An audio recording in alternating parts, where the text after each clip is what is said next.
Can you see by the dawn's early light what so proudly we hailed at the twilight's last gleaming, whose broad stripes and bright stars through the perilous fight o'er the ramparts we watched were so gallantly streaming, and the rockets red glare, the bombs bursting in air, gave proof through the night that our flag was still there.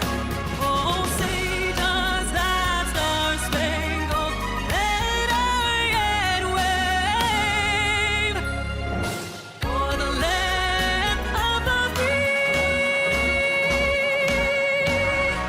and the home of the brave.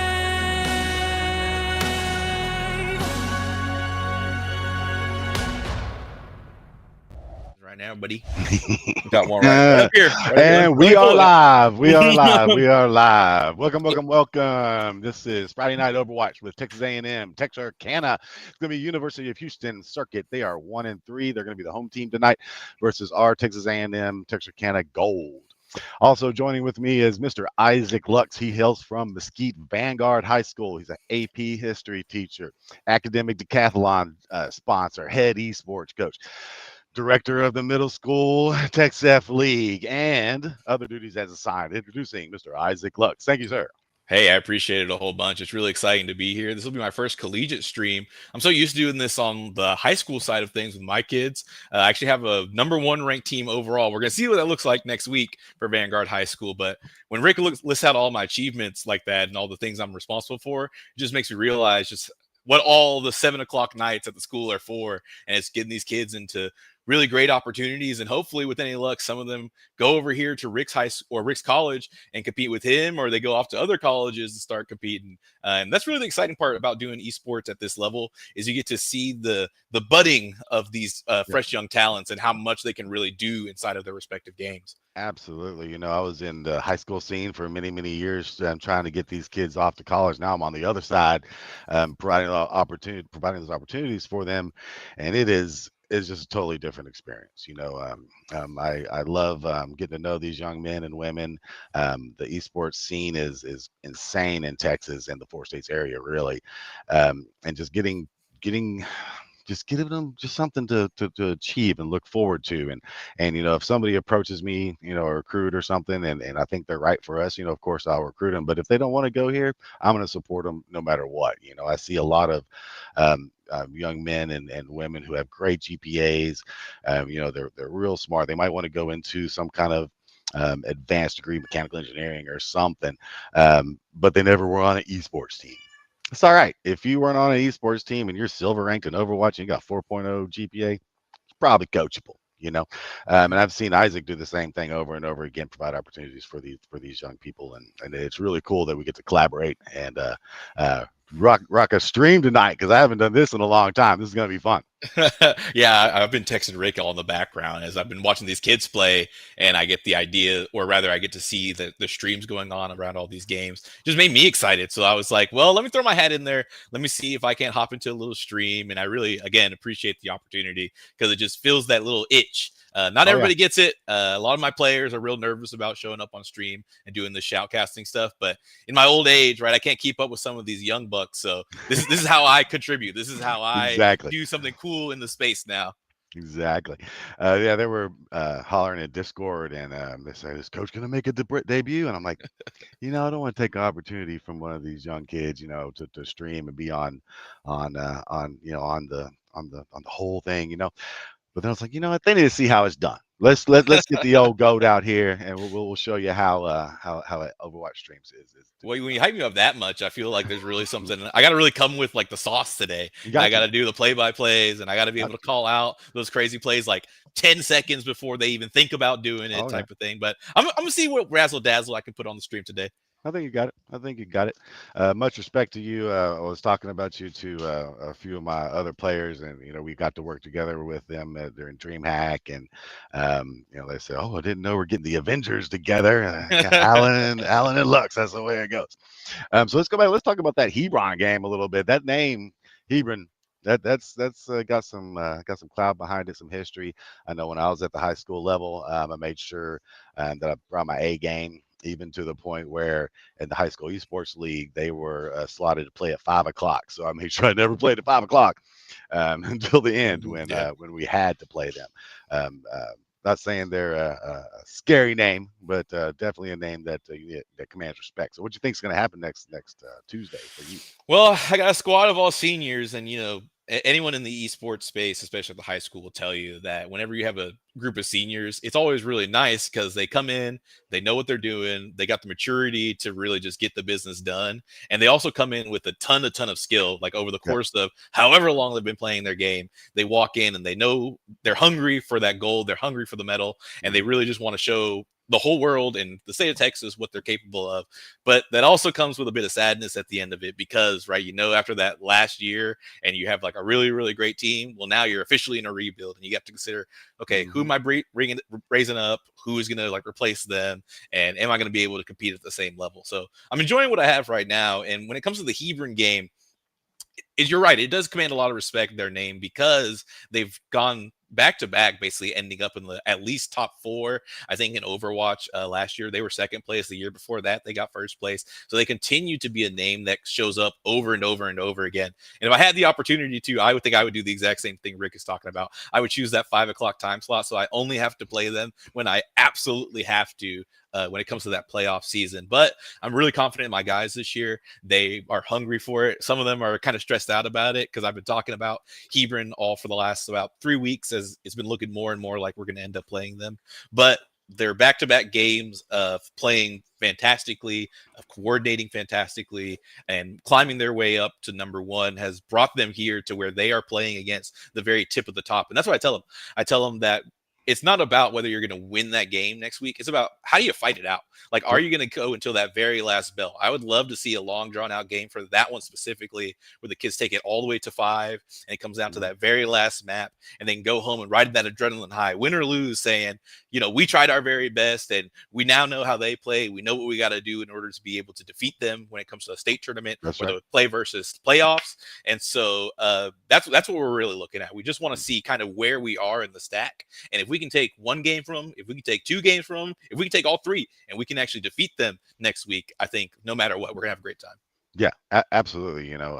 Chris puts on a good program over there, and it's when I was even now, I love coaching and playing against other teams who are have that program together. It's not just a bunch of kids, with a little club. We got an actual coach that has some discipline and some clout.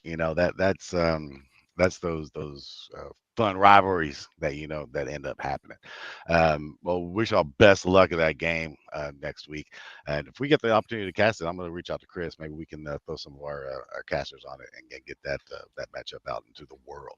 Yeah, I just Um, want to add, like you would think, like we're like bitter rivals, like we can't stand those Hebron guys, but I really think my guys just like love the prospect of playing against really good players. It's again, like I said, seeing where they stack up, but more than anything, I think we'll get a good scrimmage team out of this because I think once Hebron sees what we're cooking with, they're going to be like, hey, let's just start scrimmaging and just get better for state, and if we can ensure that we're going to be the top 2, then let's make it happen.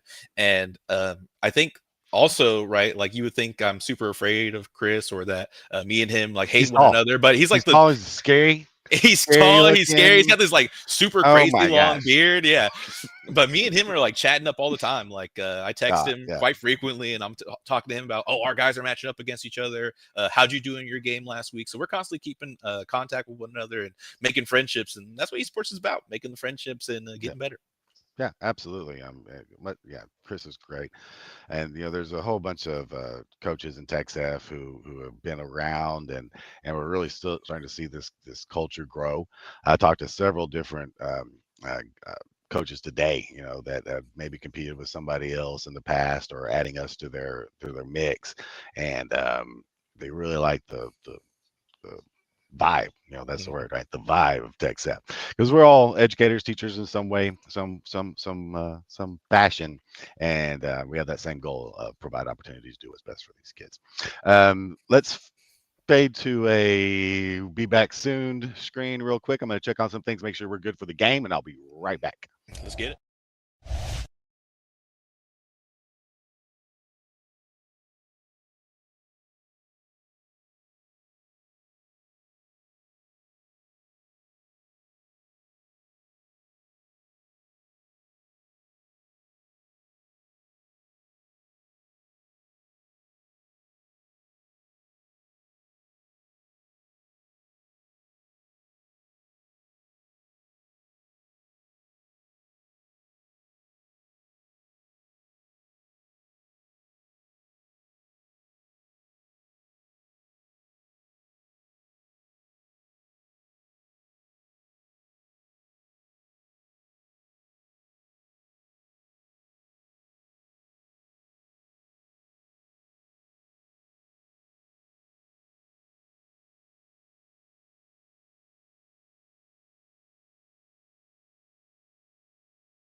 And we're back. Yeah, so I went over there, checked on the team. So with the NECC league, we get checked in, and then all of the players will make sure they're all ranked, right? So we just had like a rank reset type of thing in Overwatch, and they've had plenty of time to be ranked. So if they're not ranked, then they can't play. That might be a forfeit on their end. Other team looks good to go. Our guys are always good to go. We don't forfeit. We don't reschedule. We make sure we're rocking and rolling. And then just to talk a little bit about this Eagle Gold team we've got. So we've got two teams over here, Eagle Navy, Eagle Gold. Eagle Navy is mostly made up of players from last year. Did real well in the Sun Conference, took all year to get to know each other and work together. Two of them are from my Texas High team. Three of them actually are from my Texas High team.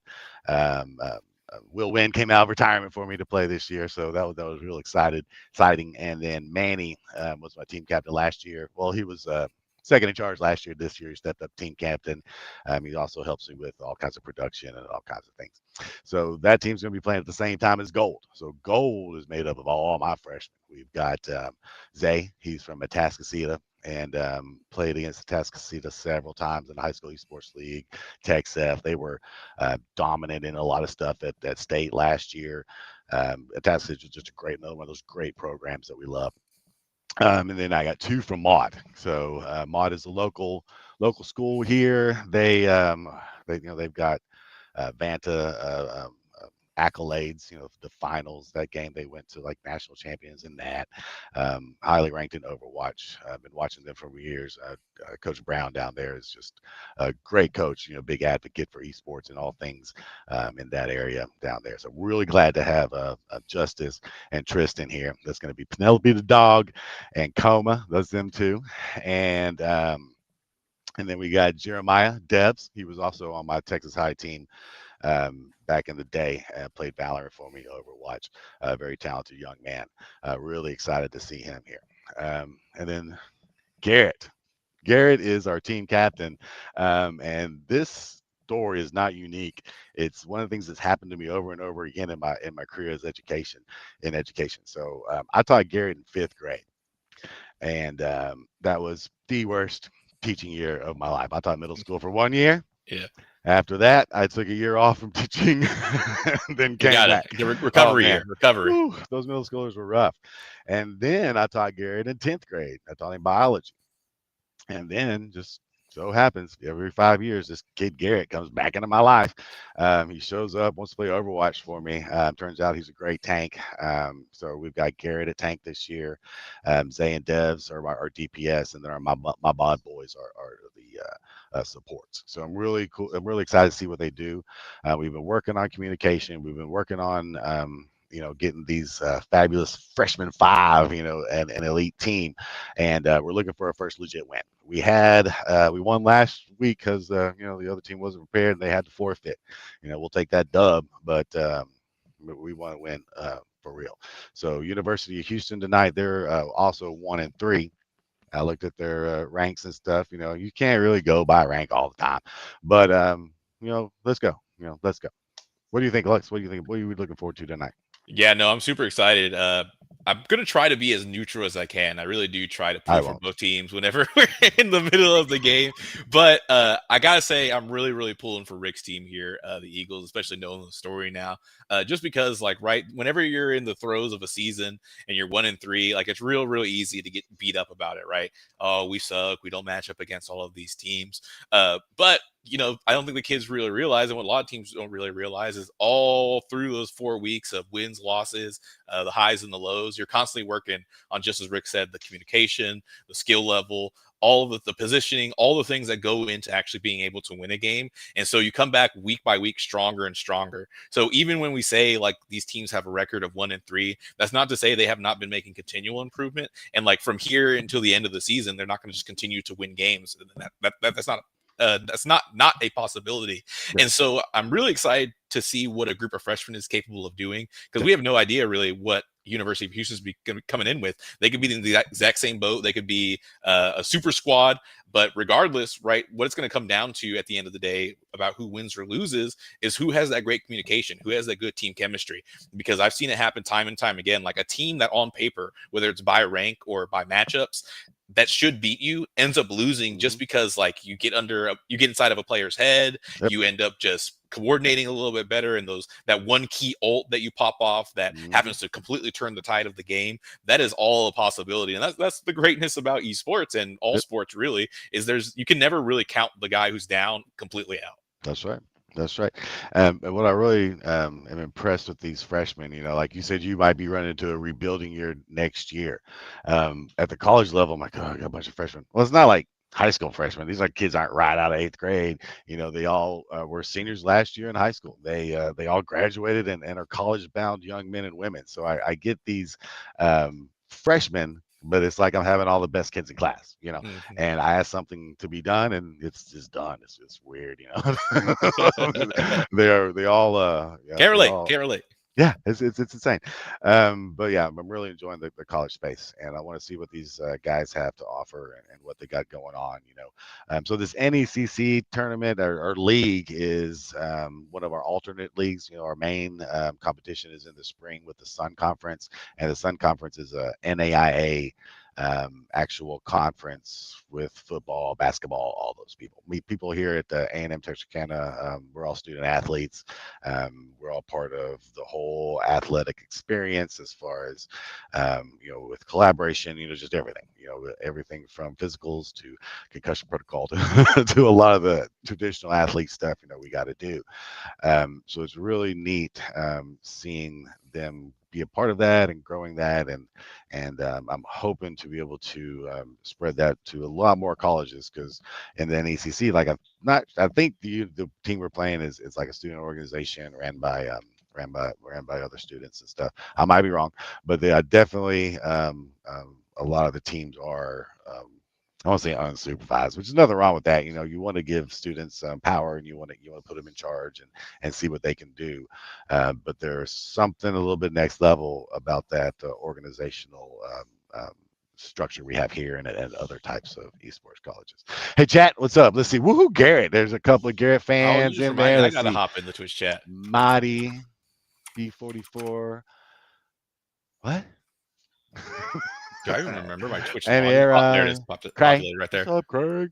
Yeah, so Friday night here at A&M Texarkana right now, the volleyball game's going on. They probably are finishing up whipping somebody. Our volleyball team is next level. So I really love like small schools for that, because it's like they end up like with crazy good teams, like they have like the best chess team in the nation, or they end up the best volleyball team in the nation type. We're working on the best esports teams too. It's pretty neat, beating some of these D1 schools, even if they're not. It's just neat being the DM schools. Sounds like we're about to get started here. The map we're going to be playing is Lijiang Tower. Bans are going to be Lucio and Tracer. So that Tracer ban is kind of concerning to me because Devs is my Tracer main. I don't know the main, but he's sick on Tracer, and I really want to see that happen. But it's good to get that out of the way. These bans can't be repeated throughout the match. So getting rid of that one early, and then maybe having him come back a little bit later is fine. So Lijiang Tower, I look for them probably to do a Sin type combo and get that TP right on the point here really fast, and surprise the other team, which say you surprise the other team, but it's almost like a staple now. If you got Sin, Lijiang Tower, you're gonna make stuff happen really, really fast. I'll let you talk about what you think about Lijiang and these bans. Yeah, with the Tracer ban and a Lucio ban, I think it's pretty obvious if you're saying that one of your guys was remaining on Tracer. They were definitely doing a little bit of investigation as they were sitting in that lobby. They're like, oh, yeah, this guy's actually pretty good at this character. So they ban him outright. And that's always a little bit concerning whenever you just outright ban like a number one pick for a guy, especially if it's a DPS on that first one. Because you kind of, in my opinion, on that game one, if you can only ban that hero one single time across all 5 potential games, right, you might want to kind of feel it out. And see if you can't just like shut it out in that first game. It's like, okay, well, that character, like the Tracer, we don't really have to worry about it, and we can ban around their other strengths that are causing us problems. But it'll definitely be interesting to see what happens here, because I know Lucio is going to be a really strong ban for Lijiang Tower just because of those boops. Those boops are always going to get you, but there's plenty of other opportunities to do it. Like if you got a good Roadhog, he's going to whip that camera around and get someone off the ledge. Even a Reinhardt will just propel someone off the ledge. So I'd be interested to see if we have any flyers who are going around, if we see a potential, even Ash might be decent here, but an Echo, anything that can just even a Diva would be really good here, just to deny that potential. Because whenever you get booped off the edge, it just does something to your psychology, man. You're just like, man, I can't believe that happened. Like, why was my positioning so bad there? Is this how I'm going to be abused the entirety of this game? But those bans and those picks, they make sense to me. And again, I think going and banning DPS in the very first round wouldn't be my go-to. I feel the tanks. I kind of lean that way too. Let's see if it's a problem first. But when you're there and you're looking at all these numbers and you see certain ranks, and and a lot of people put a lot of weight on that rank, and which you should respect the rank, but sometimes it's about the person. We should be starting here pretty quick. We do have a 3-minute delay, so chat, I'm sorry. And here we go. We're already at 27%. Go ahead, Lucky Stick. Brother, I'm not even in this game right now. I'm not invited. You can't see it. I can't see what's going on. I can see what the TV behind you has got going on. So just barely. That's something we overlooked.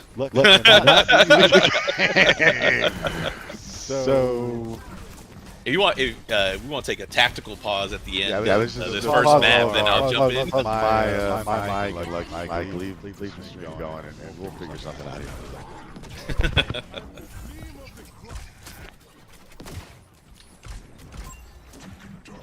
Be healed.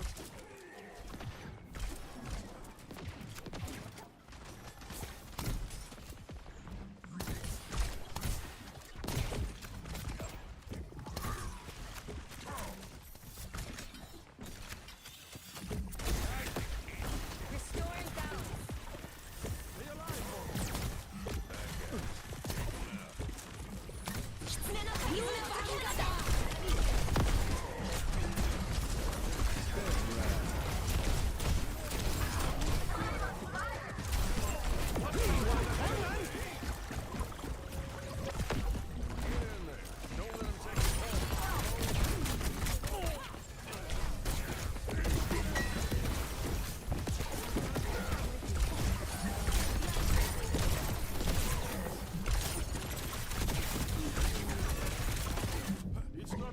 it's over.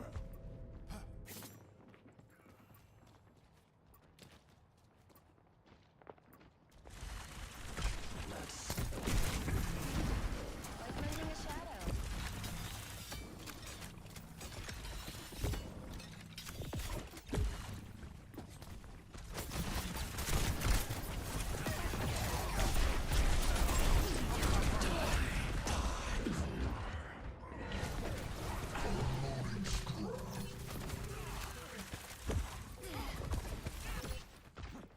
Come on, Cole.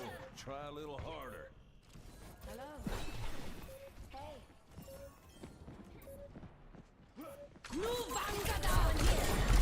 Let them up. I'm here. Draw strength.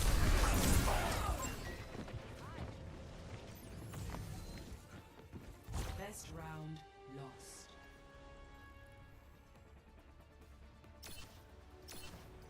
Score 0-1.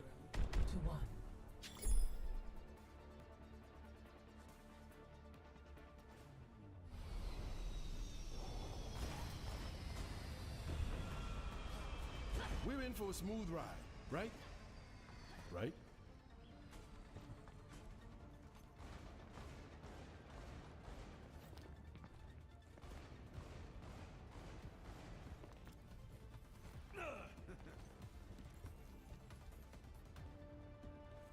Five, four, three, two, one. Round 2. Capture the objective. Try to keep up. You know what they say. Just go with the flow.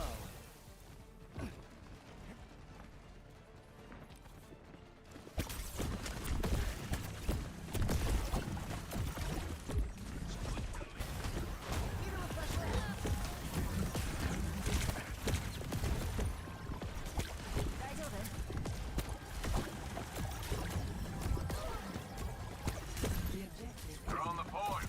Send them back. Big one.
Reverse the time!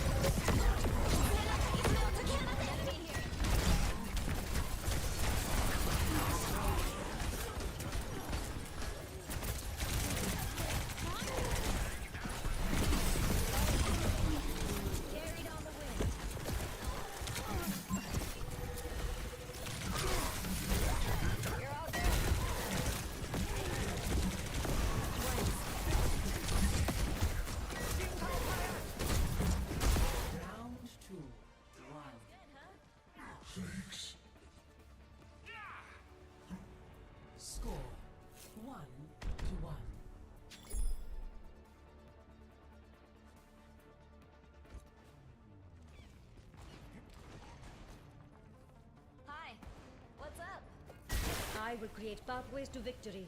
Make sure you follow them.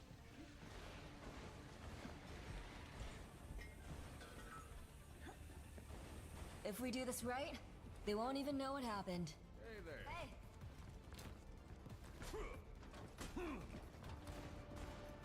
5, 4, 3, 2, 1. Round 3. Capture the objective.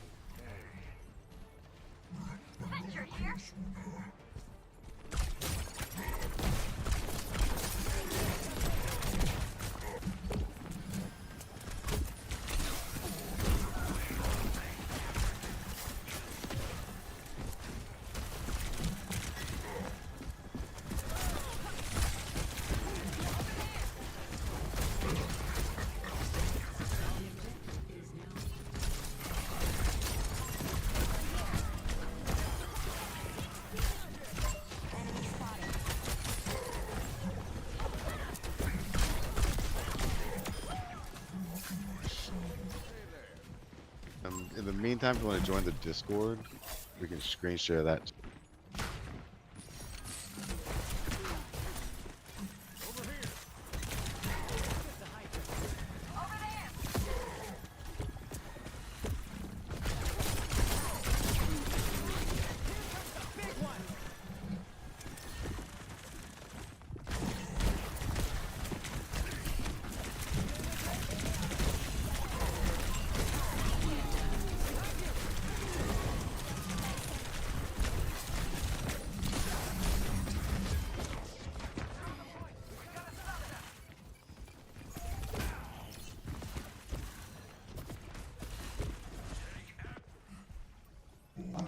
All right, we should be live.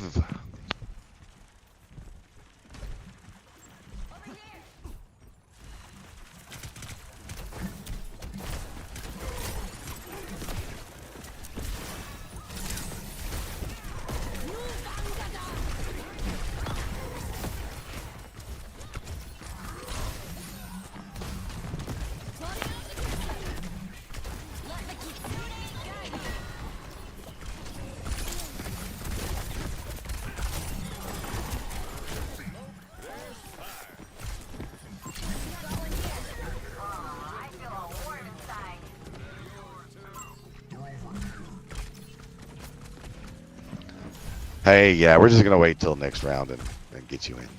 Yeah, that's what I figured. Like I said, I'm just watching over the Twitch overlay right now, or on the Twitch stream, so that way I can check out what's going on.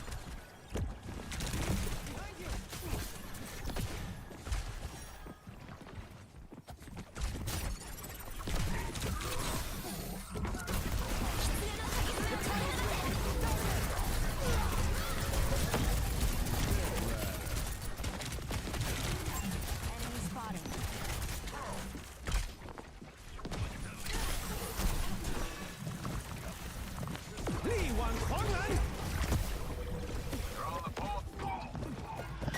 All right, y'all. So we got some. Yeah, we're figuring stuff out, but so far so good. I mean, Eagle Gold is doing what they do best. You know, they won that first round. They're looking pretty good here. That whole hog versus the consumer rush ult was just insane.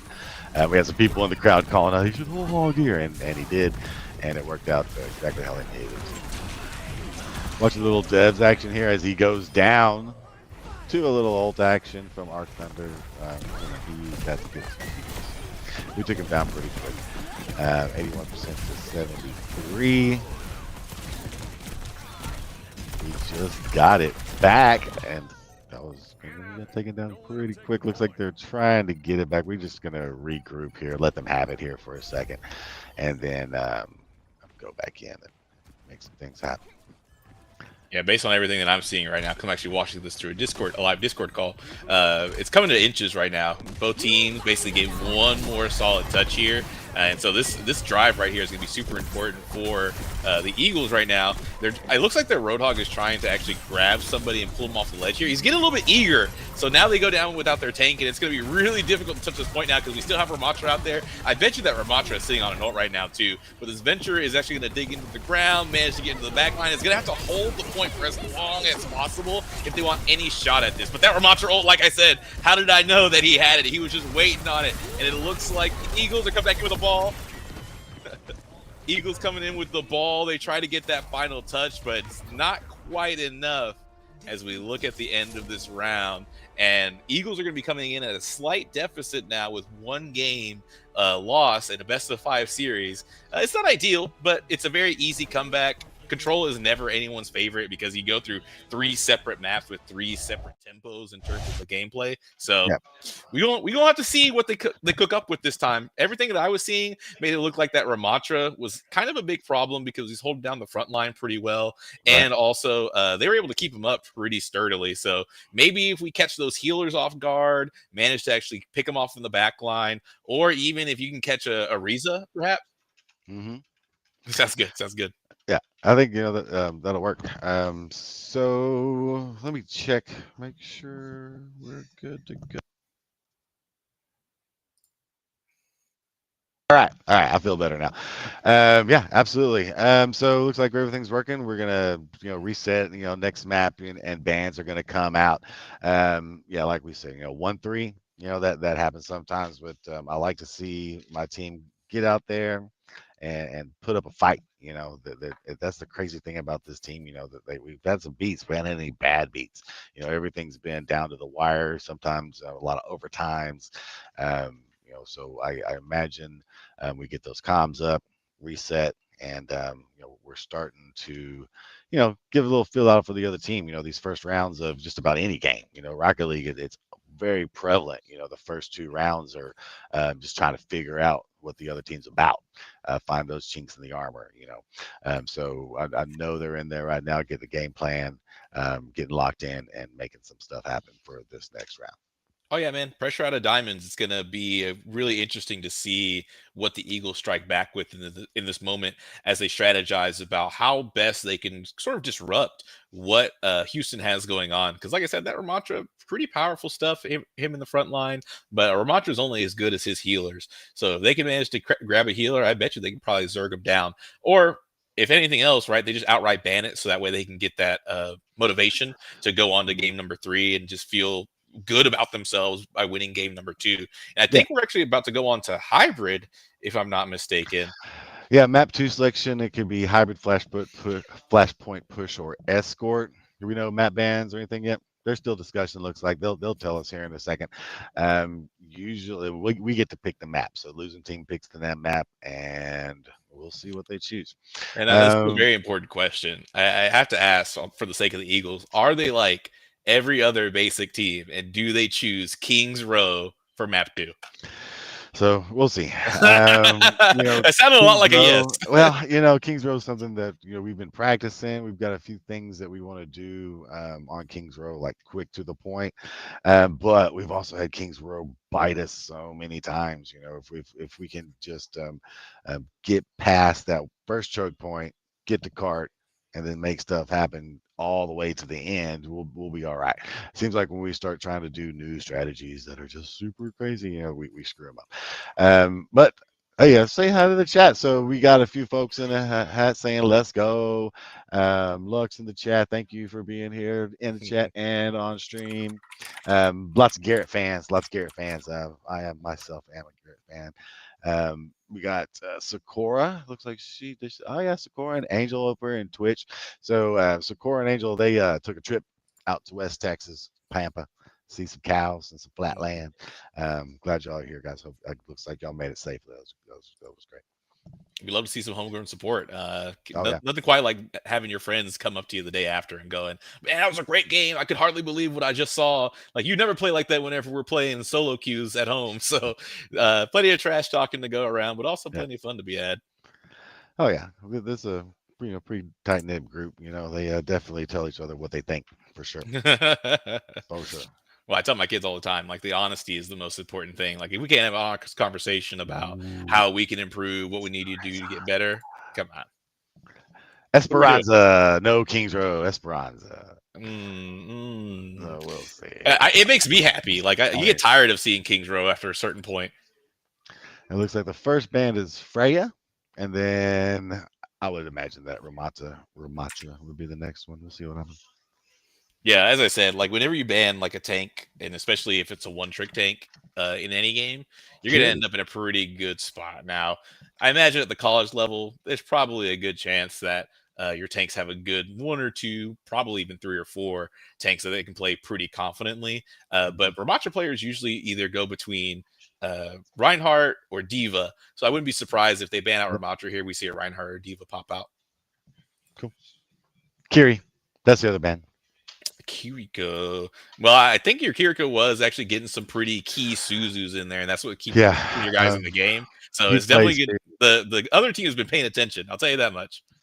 Yeah, for sure. So we'll see if that bites them a little bit in the butt. I doubt we'll. Sorry, I was got distracted for a second. All right, here we go. Push.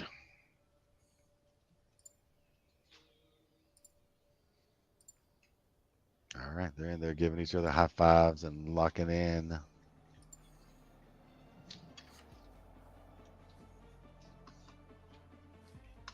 Yeah, this is. Oh, we're what a push map. I thought we were going to hybrid.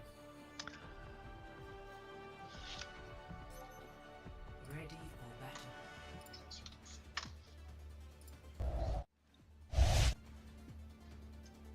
Oh, you guys have a flex option. You're actually allowed to pick whether you want to go hybrid, flashpoint, push. Or Yeah, it's okay. Hybrid, flashpoint, push, or yeah. So and that kind of we had to read that very, very carefully a couple times. That is a crazy rule. Like you in round 2, you can just like chaos basically from the looks of it.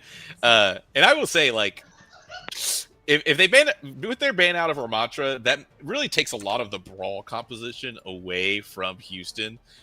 So they're not going to be as quite aggressive on the point. And on a map like Esperanza, you really would be focusing on really brawling it out on the point. So here we're looking at this Tracer. We got a setup, very early setup. Eagles have the first touch here, but Houston, I think, is very clearly being very deliberate about the way they touch. And you're actually going to see them flank on the back line here. And we have a Tracer mirror match going on as well as we're watching all of this. The point is being pushed pretty seamlessly by the Eagles, but a monkey pick. A monkey pick's really interesting. And so as we kind of see developing here, I'm looking at. Sorry guys, I'm kind of watching this through a Discord call. Very not the best quality, but we're gonna actually see Sojourn for the other team go down, and this is gonna be a very convincing win on the part of the Eagles going into this first sort of push. I doubt they actually managed to get the forward spawn off of this because Houston's gonna regroup pretty quickly, but they don't have a Lucio. They don't have anybody that can touch relatively quickly unless that monkey really wants to try to force the touch here. And so Eagles are sitting pretty right now, but they're going to have to really watch all 3 avenues here because there's probably a very strong possibility that the monkey takes up the front force, the Genji comes in and starts diving out the back line, and then similarly, that Ana's just going to try to keep up people from the corner coming into the red spawn here. It looks like we got a good little team fight going on. Hey, we got back on and started pushing. We got Akko with the big shotguns and just they're just soaking up that damage, and that healer is on point. But sometimes the point's not to get the kill, you know, you just want to get them away, go away. Yeah, and as you saw right here, we kind of the Eagles left one person onto point just to try to force that forward spawn, which I think works really well here just because you know you're dealing with a monkey and securing forward spawn within the first minute and a half of the game is very, very strong positioning. And you're going to continue to see the Eagles push on through. Devs manages to catch a Brigitte well into the back line, but we got a Cassidy, it looks like, who's a little bit of a crack shot. He manages to catch the Lucio, who's definitely flailing around in the back line. And I guess I'd be curious, Rick, do you play with the Lucio who's a little bit more aggressive on the back line and tries to like be kind of a fly in the face of the enemy team, or is he more of just a typical healer, boost the team when he needs to, Lucio? Well, our Navarre on our Eagle Navy team is definitely that aggressive Lucio. I haven't seen much Lucio coming out of. Is it Justice playing? Who's playing Lucio? No, yeah, Justice playing Lucio. And we're actually seeing a really fantastic push here. I don't know if you see this going on in the background right now, but we are actually pushing these guys back into this building in this small pocket and forcing them back into their spawn point. And with a beat going into now this is a fully stacked kind of ult fight, so it's going to really come down to the timing that everybody has. But Lucio's going to have to drop that beat because we got a lot of guys who are really low, and a couple of purples probably about to go out. So that beat comes out perfectly in time, and we're still at a pretty even ult. We're probably going to get a nano blade right here in just a moment because, you know, it's Genji, it's Ana. You can't not nano blade at this opportunity, but actually Genji goes down just moments away from the spawn door, and there is a continual push in the back line from the Eagles. They could seal it away right here. Unless that monkey or that Genji touches, the game is over. And you see actually Reaper camping out the front door, trying to keep them off the point 2 meters away, but Genji comes out with that nano blade, a little bit delayed, but nonetheless, here it comes. And he's gonna actually manage to force off the entirety of the team and stop them from getting just straight pushed all the way from the get-go of this game. Wow, yeah, that was a pretty amazing effort right there at the end. I really thought they had it, but you know, sometimes that doesn't happen. I love to see the aggression from the Eagles, though. They're definitely working together. They're communicating. You can almost hear the comms of the game. Yeah, it takes a lot of commitment for, especially on the part of a Reaper, to just go right up to the spawn door and just go and ult. But I think for sure this is something that has been communicated by the team quite often, which is, hey, if we got ults and we can seal the deal on the game right here, right now, let's go for it. And that's something I see too often with teams, is they will kind of like hold on to those ults and wait for them and wait for them. And by the time that they want to launch it, it's already too late. So you might as well throw it out there, get yourself, and, you know, be smart about the way you throw it out there. But still, nonetheless, throw it out there, build up some more ult. You got 7 minutes on the clock, it was by that point. So you still have plenty of clock available to you to actually get in and do some more work. Oh yeah, you know, you just got to give them the opportunity. They're gonna make it happen. They already got the robot back. They're pushing stuff, and where are we at here? Yeah. Yeah, we're going to capture that forward spawn. That bot is chugging along, moving. Tracer is going to try to find, for Houston, is going to try to find an easy target for that nano bomb. Manages to not stick anybody with it, so the Eagles manage to stay in pretty healthily. However, the Houston is actually going to lose their Junker Queen, who has ult. So that I'm not going to be shocked whenever I see that Junker Queen just emerge straight from the spawn door and go straight for the ultimate to try to once again push away the Eagles from getting what is really only 2 meters away from the point. Quite crazy to be that far along, only 4 minutes into the game. But here we're seeing Brigitte goes down, Sojourn in the back line goes down, but we still have our Reaper who's kind of going off to the side, and it looks like the Eagles are going to sort of fall into a pseudo full retreat in an effort to regroup. But we have a Genji one-on-one going on. The deep leg, I don't think the Reaper makes it out of this one. No, he's going to go down there. He should have just put his guns down and let himself get killed and respawn so we can get this stagger gone. I would almost say in that moment he could have really just sat in the back line and come from the rear as his team comes from the very front, because he was 99 to ult. So sitting there and letting the passive healing go in would have allowed him to come in with a pretty big ult at the middle. Now, this is a strange place to be for the Eagles, I think, because they have to push the bot so very far away just to coordinate another push, and they're constantly fighting into the acclimation of ults on the part of Houston, and so they're going to be on this back and forth for a little bit until they coordinate these ults, and now's the time to do it. They got all 5 of them. If they just hold them onto them up until they round that corner into the enemy team spawn, I think they got it. Yeah, like you were saying earlier, you got to use those ults, and we got them back. We got them. We're gonna use them. There's nothing quicker getting you talking with Coach Allen than if you get that timer to 0 and that's all left. And we're looking at a next round. This isn't Marvel Rivals. we're looking at a full-on like Duke Fest going on because they pull out the Ramantra again in order to try to fight back, and you're going to see once again Houston's going to pop all of their ults, which again I think is kind of fine as long as we maintain the ult economy. But we're also the Eagles are gonna pop their ults in order to stay up and continue brawling it out. Lucio goes down, is picked off pretty surreptitiously, but also Sonic Void manages to catch out the Brigida. And so we're in a kind of a spawn battle going on right now. Who's going to get to that point? Who's going to rush back to their team fast enough? And who's going to catch someone in the ditch in between their spawn points? Yeah, and we're running into under 2 minutes to go. So do we try to play time? Do we try to get those last 2 meters, or what are we going to do here? I think really at this point, you kind of just want to push the bot as far along as you really can. Keep the aggression on with that forward spawn, and then when that clock gets to about that 40-second mark, then you start having that conversation of, do we run it out? Do we force them to walk the maximum distance? Because that is a completely valid strategy, is to just leave the bot far enough behind that they have to actually really claw their way back to the point. And here we go. We got Sojourn is popping her ult here to try to catch this Brigida. Manages to actually catch away the Tracer. Probably one-taps her there. And we're going to... Houston is fighting back that Trace... Or no, sorry, that Genji is finding a few key picks in the back line. But that Genji is not going to be enough to sustain this push. So Eagles are going to get re-control of that bot. No, Dev's turned it on right there. It was pretty awesome to see him work. When he gets in the zone and he starts clicking those heads, it's insane. Oh yeah, and when a good Sojourn is going to do you so much, right? People used to be super crazy afraid of Reaper back in the day, missiles and a good accurate Reaper, but a good accurate Sojourn is worth so much more than a good and accurate soldier.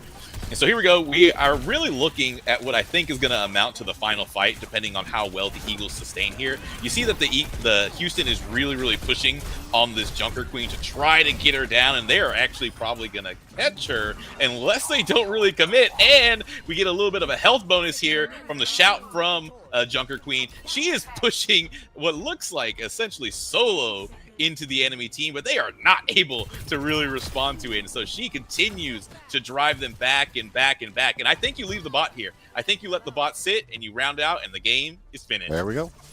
Good job, Eagles. All right. So now they got to feel good in there. They're high-fiving all around. Let's see what the Arena Cam looks like in there. We'll see what that looks like. Every time we go to it, we get a picture, and it's a new picture. Let's see what it says. Nope, not a new picture, same picture. So we're still, we're super professional over here. We make things happen, But I love having all the cameras around. Usually we've got a crowd camera when we have a crowd. Besides, Friday night, it's hard to get folks out here. But our diehards, we got a few diehards. Let's see, I kind of. Good to see everybody. Yeah. Good to see you. Yeah. There is nothing wrong with the team being in there and locking in because, like I said, that game 1 loss, while it's not the worst thing to happen to them, game 2 is really where they had to lock it on in tight and figure it out and find out how they're going to fight it out. And they surely did. As I said, this was going to come down to a very bloody, very involved fighting style. And Eagles brought the sauce. They were ready, as we saw within that first minute and a half, had already pushed basically to the spawn door. Never quite recaptured that energy, never quite got back up to that spawn door. Got pretty close, but nonetheless, managed to continually keep pressure on that bot. And you saw there the Houston was never even able to actually get past the archway on the Eagles' side. So very good oppressive play all around on this push map that we just saw. Yeah, push is one of those maps where, once you get so many meters ahead, it's hard to get that bot to turn around and catch up. So, they got that initial push and they just kept it there. They knew they were in a good position. They tried to make some plays, but hey, in the end, it was just about, hey, don't let them touch the bot. I could just hear them. Get a touch. Get on point. And yeah, Houston had only really in there one really good set of ults with that Genji blade coming out of spawn in order to fully push the Eagles away from that spawn door. But we did see them continue to try to fight back to that center point, but no dice all around for Houston as they continue to kind of butt their heads against the wall. You saw them Yeah. pull back out the Ramattra pick in order to try to get a little bit more brawly, get a little bit more in the face. But that Junker Queen really laid it on them right there at the end and stopped them from even getting back on that cart. Yep. Yep. So now map 3, right? Map 3 selection. So we're looking at this. We got hybrid flashpoint. So push or escort. So we've already done our control map. We just got our push done. So we're gonna pick between escort, hybrid, and flashpoint. I know they hate flashpoint. I know they hate it. I know I don't like it as well. So I'm hoping the University of Houston doesn't pick that just because I don't like it. I don't know what to say. Flashpoint is definitely the I least don't know what to popular say. of the game modes. But But I you think know, also Flashpoint on map 3 is a pretty solid pick. TechSef used to be organized this way that map 3 was always going to be a Flashpoint map. And, if you're getting clean sweeped 2-0 at that third map and Flashpoint comes out, that is really, again, a really like bare knuckles, like boxing onto the point and doing everything you can to get those touches. And it really kind of turns the tide sometimes. I've seen so many reverse sweeps from Flashpoint. So I wouldn't really fault Houston for going to Flashpoint, although I'd kind of caution against it just because of the play style that we just saw from the Eagles, where once again, they just seem to be a lot better at laying it on very thick whenever they needed to. yeah, they've been pretty good at rallying and not getting staggered, and I could just see some things happening. I'm optimistic. But as I say, the most popular map in Overwatch happens to be King's Row. So Yep. you might also see them go King's Row and, plus something a little cheeky. They might go for an Ash pick. They might go for a Widow pick. They might go for a top side Symmetra TP and just try to flank them out that way, especially because we know that the Eagles play now Junker Queen and they play Roadhog. So if you can really catch them unaware and you can get like a very, very strong purple very early on, it really only requires you to get through that gap one single time on King's Row to actually just be able to capture the point outright. Yeah, and I would love to see some King Row action here. We've been practicing some initial tactics, and Devs he's gonna want to get that Black Widow, and try to get that pick on the first few seconds. So It's an he could ego do trip it. whenever you get that That's what spawn he needs, door like and that's snipe. what Devs needs. If Devs can jump out, get that ego shot, he's good for the rest of the game. Flip side, he can clock out right there. oh yeah, I mean he it just like puts him in gear, and then all of a sudden he's unstoppable. If he misses it, then the whole team's like, don't you miss it? But we'll see what happens. Bans. So okay, so we're playing Gibraltar. Maybe we'll get the King's Row tonight, maybe not. Gibraltar bans our Hog and Genji. So they obviously didn't like some of that Hog action, and then we didn't like the Genji doing all the Genji stuff he was doing. That was put us in a little spot there. And then Gibraltar, that's a great map. I love the initial choke point, and then I'm still not used to, like, you go under the bridge, and that used to be the first point, and you can go, and now it's just you go under the bridge and you go all the way to that first one, and where the doors open, and it's gonna be good. It's gonna be good. What do you think about Gibraltar? Gibraltar What do you is one think of about those these maps bans? that's fun for his OGs who were in the Overwatch 1 days and 6v6, 2 tanks, nobody ever died. Mercy res the entire team at the last That's minute. the best part. So Gibraltar is kind of a nice callback. It's a map that I certainly have my misgivings of. I have quite a few like jungle gym plays playing as Monkey on Gibraltar because he's just so strong there. There's so many just different vantage points, and now that he has the charge shot, he's even better from those vantage points. So we saw Houston play a Monkey at the beginning of this last match, so I could see it coming back again. I reckon probably Eagles are going to choose to play defense first. That's just what I would do here, right? You always want to choose defense first just to know how far you have to continue to push whenever you come back. So Could be some Diva, but I don't think we're gonna see any more Ramacho. We're not gonna see any more Reinhardt. Only people named Isaac Lux are sadistic enough to force pick the Reinhardt. Well, we'll see what Garrett does. He's known to do some crazy stuff. But I have no doubt that they'll be behind him, make stuff happen. And it looks like we're back in right now, so we're just waiting on all of these young guys to pick what they got. Right now, the Eagles are working with Soldier. Oh, there's the Reinhardt. I spoke it into existence. I apologize. But they're gonna probably go for this Symmetra TP. That Symmetra TP top side, if they really, really coordinate it and they make sure that every single one of them knows, like, hey, we're going for this Anna that's sitting top side, and we're going for this Freya that's sitting top side, and we're going to nuke her out. Those could be some pretty key picks right off the jump. And then we also have Houston playing at a Sigma at Brigida again, so their healers are pretty consistent all around, but that Brigida is going to have a really tough time playing into that Reinhardt if she wants to play anywhere near her team. So I'm going to probably say that Houston needs to make sure that Brigida keeps her charge on her. And look, that TP right to the stairs. We're going to the Houston actually heard that one coming in. Symmetra gets really low really quickly, and Lucio goes just down. I don't even know where that came from, but he is gone in a way, and Reinhardt's going to have to keep up this shield, force it, try not to go down. We're not seeing any picks just yet, but that Sigma's pretty low. That Freya is pretty low, and we still have 2 touching and 2 pushing. So we do see some movement going on, and we do have some pretty significant movement in that regard. But Houston is able to recover off of that top side, maintain that top side, and now they're just shooting fish in a barrel. They are just shooting down into the point. This Reinhardt is continuing to stay on the cart, which should probably get out of there. He's going to try to rotate actually to the top side once again, with Lucio coming in on the other side.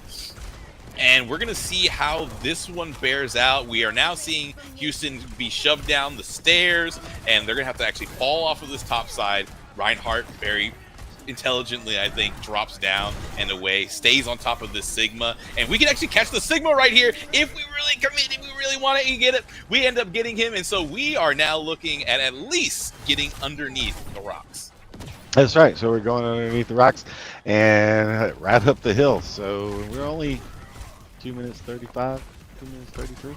Yeah. So a little bit. I like moving fast in this. I like moving fast. And we actually have the potential to stagger both DPSs here and seal away this point entirely. Now, I do think that Houston's going to get another touch here. The Sigma is being pressured by the Reinhardt, but also being pushed away. I think he can get that Sigma, yep.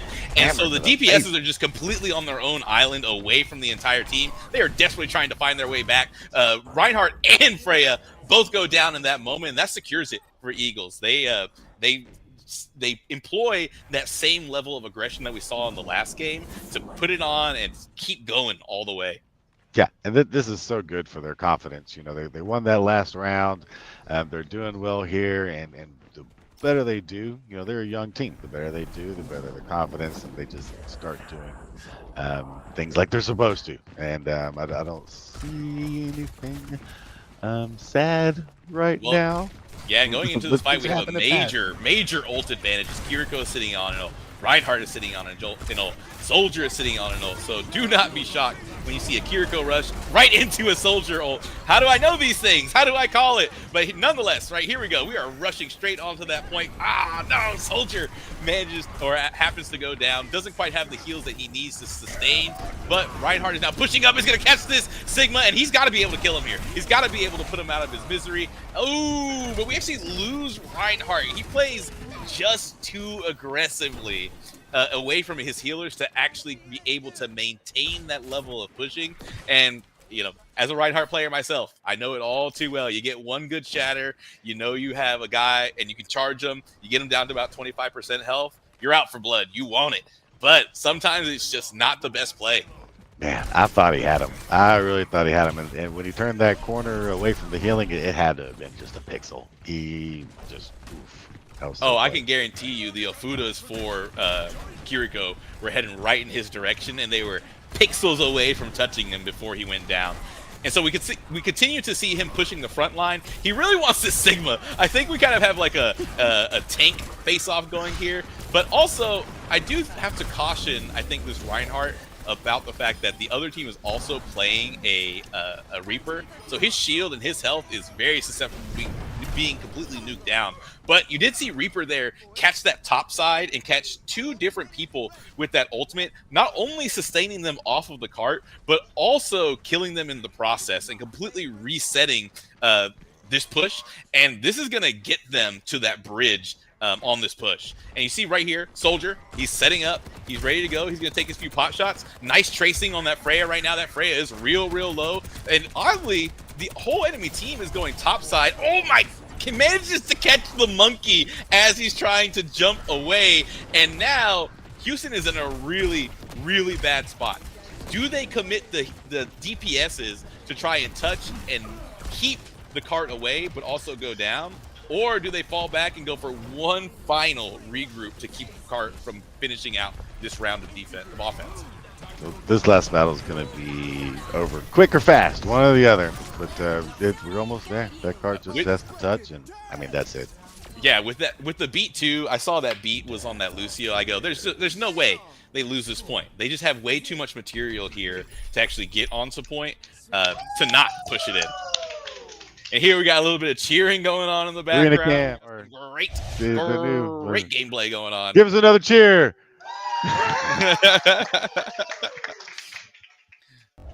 Nice support crew going on tonight. Oh yeah, these are our diehards.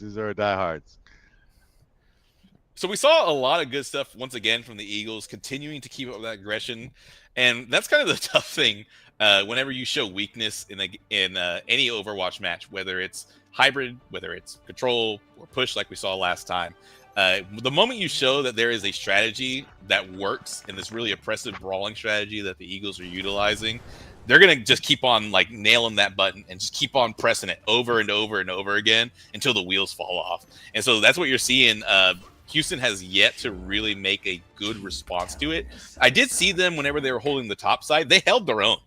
They very much pushed Eagles off of that top side and completely threw a wrench in their plan where they thought they were just going to steamroll their way through top side. But they still managed to recover enough material in that moment to rebound off of that and go for it again. Yeah.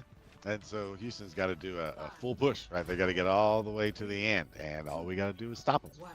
All we got to do is stop them. Let's get some Go Eagles in the chat. Texas Smile, thank you for the WTG and all the little Eagles. Thank you, chat. Thank you, chat, for all this. So now you see the Eagles setting up right here. Typical, right? They're sitting up on the top side. Soldiers trying to find these little windows that offer only a little bit of his body, so that way he doesn't really take a whole lot of flack as he is sniping down on the enemy team.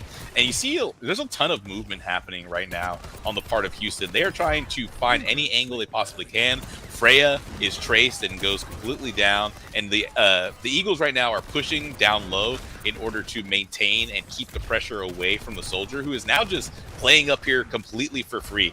They don't even really care that he's up there now. They are worried about this Reinhardt who is playing all up in their face and bullying the Sigma that they have. I really would like to see Houston, I think, switch off of Sigma here, just because he does not play especially well into Reinhardt, and I don't think they're getting a ton of value off of it. Even if Sigma were to farm out ult here, I just don't think it's big enough to actually cause a dent inside of Eagles' defense. Yeah, you know, and he's picked the Sigma several times, so obviously that's his kind of pick. You know, sometimes, you know, that's just what you got to do.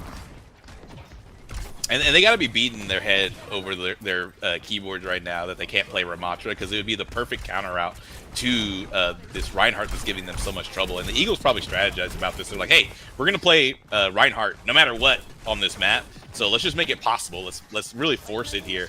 And so Houston loses their Reaper very, very early on in this fight. Sigma, once again, goes down. Brigitte goes down. Anna goes down. And the push just is not there. Lucio was almost caught by this Reaper who was playing topside, or rather this Freya that was playing in the topside, but manages to stay up and stay playing. Yeah, it's really good to see Kama back on Kiri this round. You know, he can keep folks alive like no other. And then old Justice with his Lucio, he's got a crazy Lucio. I like to see my man jumping around, riding walls, playing music.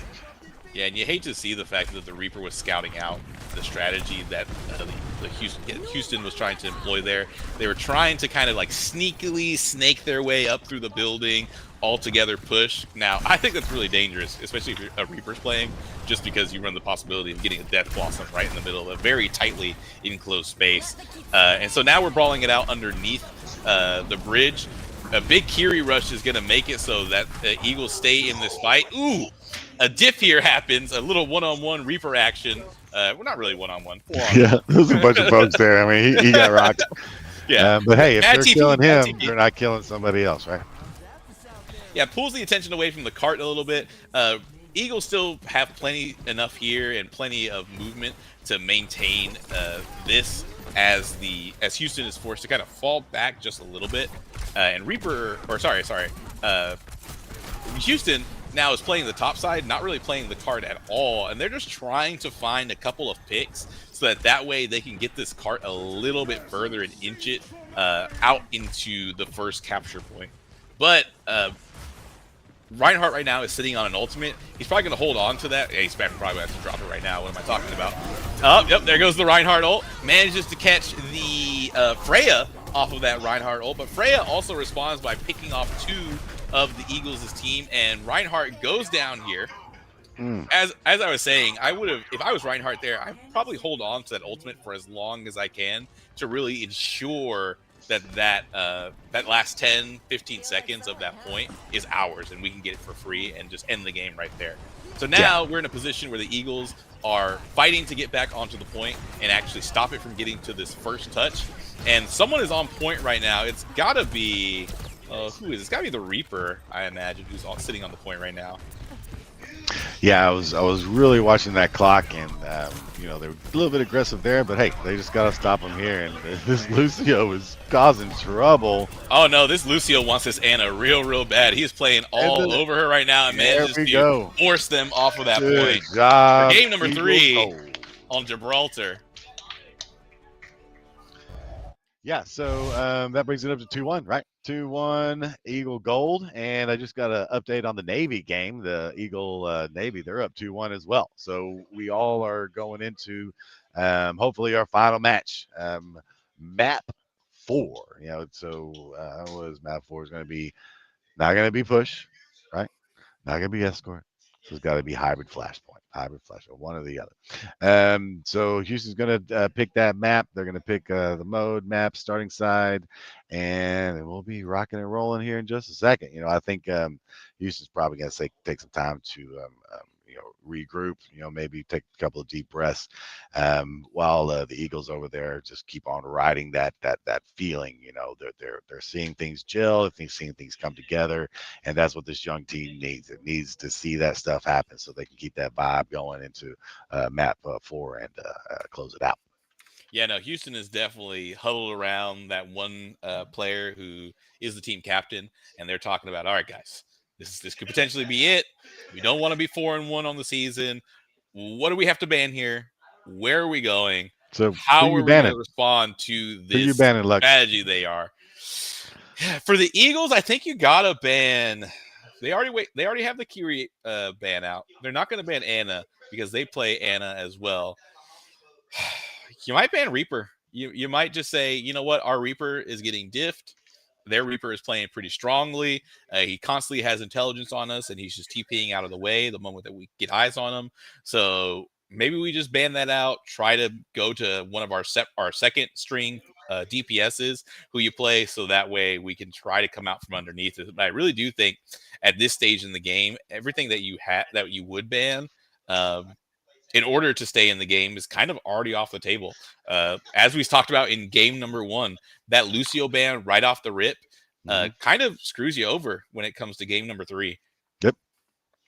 Yep. Yeah, all that stuff has to be thought out you got to be thought out every single map. Sometimes these young players just say, they look at something, don't even think, bam, bam, bam. Might work out that next map, but guess what? Here we go. We're in the map 4, and Eagles are coming to get you. Oh yeah, Eagles. But now, same thing. The Houston is going to be coming in probably with that Ramatra, who has been by far their most impactful pick at tank by this point.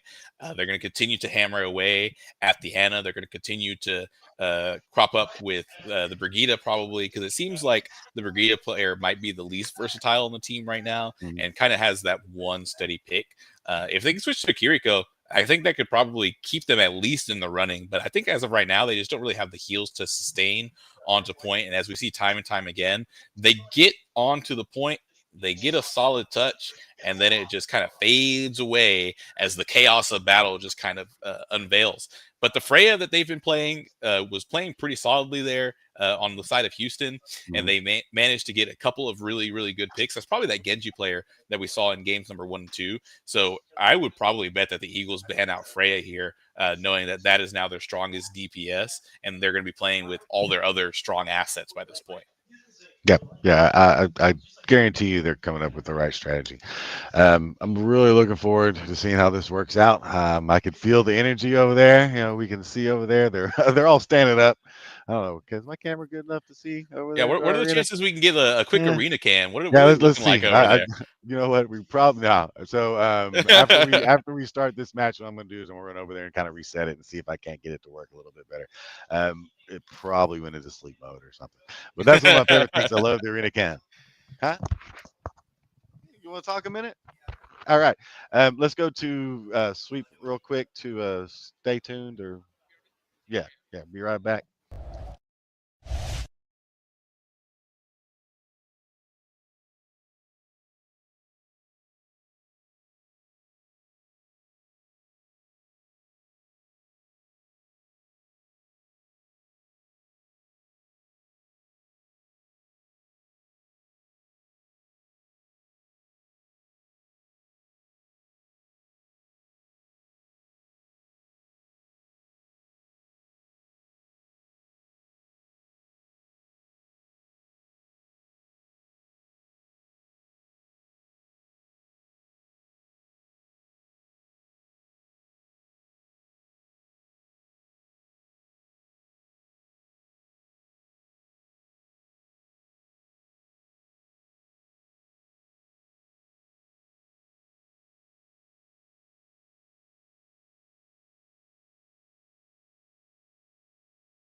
Hello, we're back.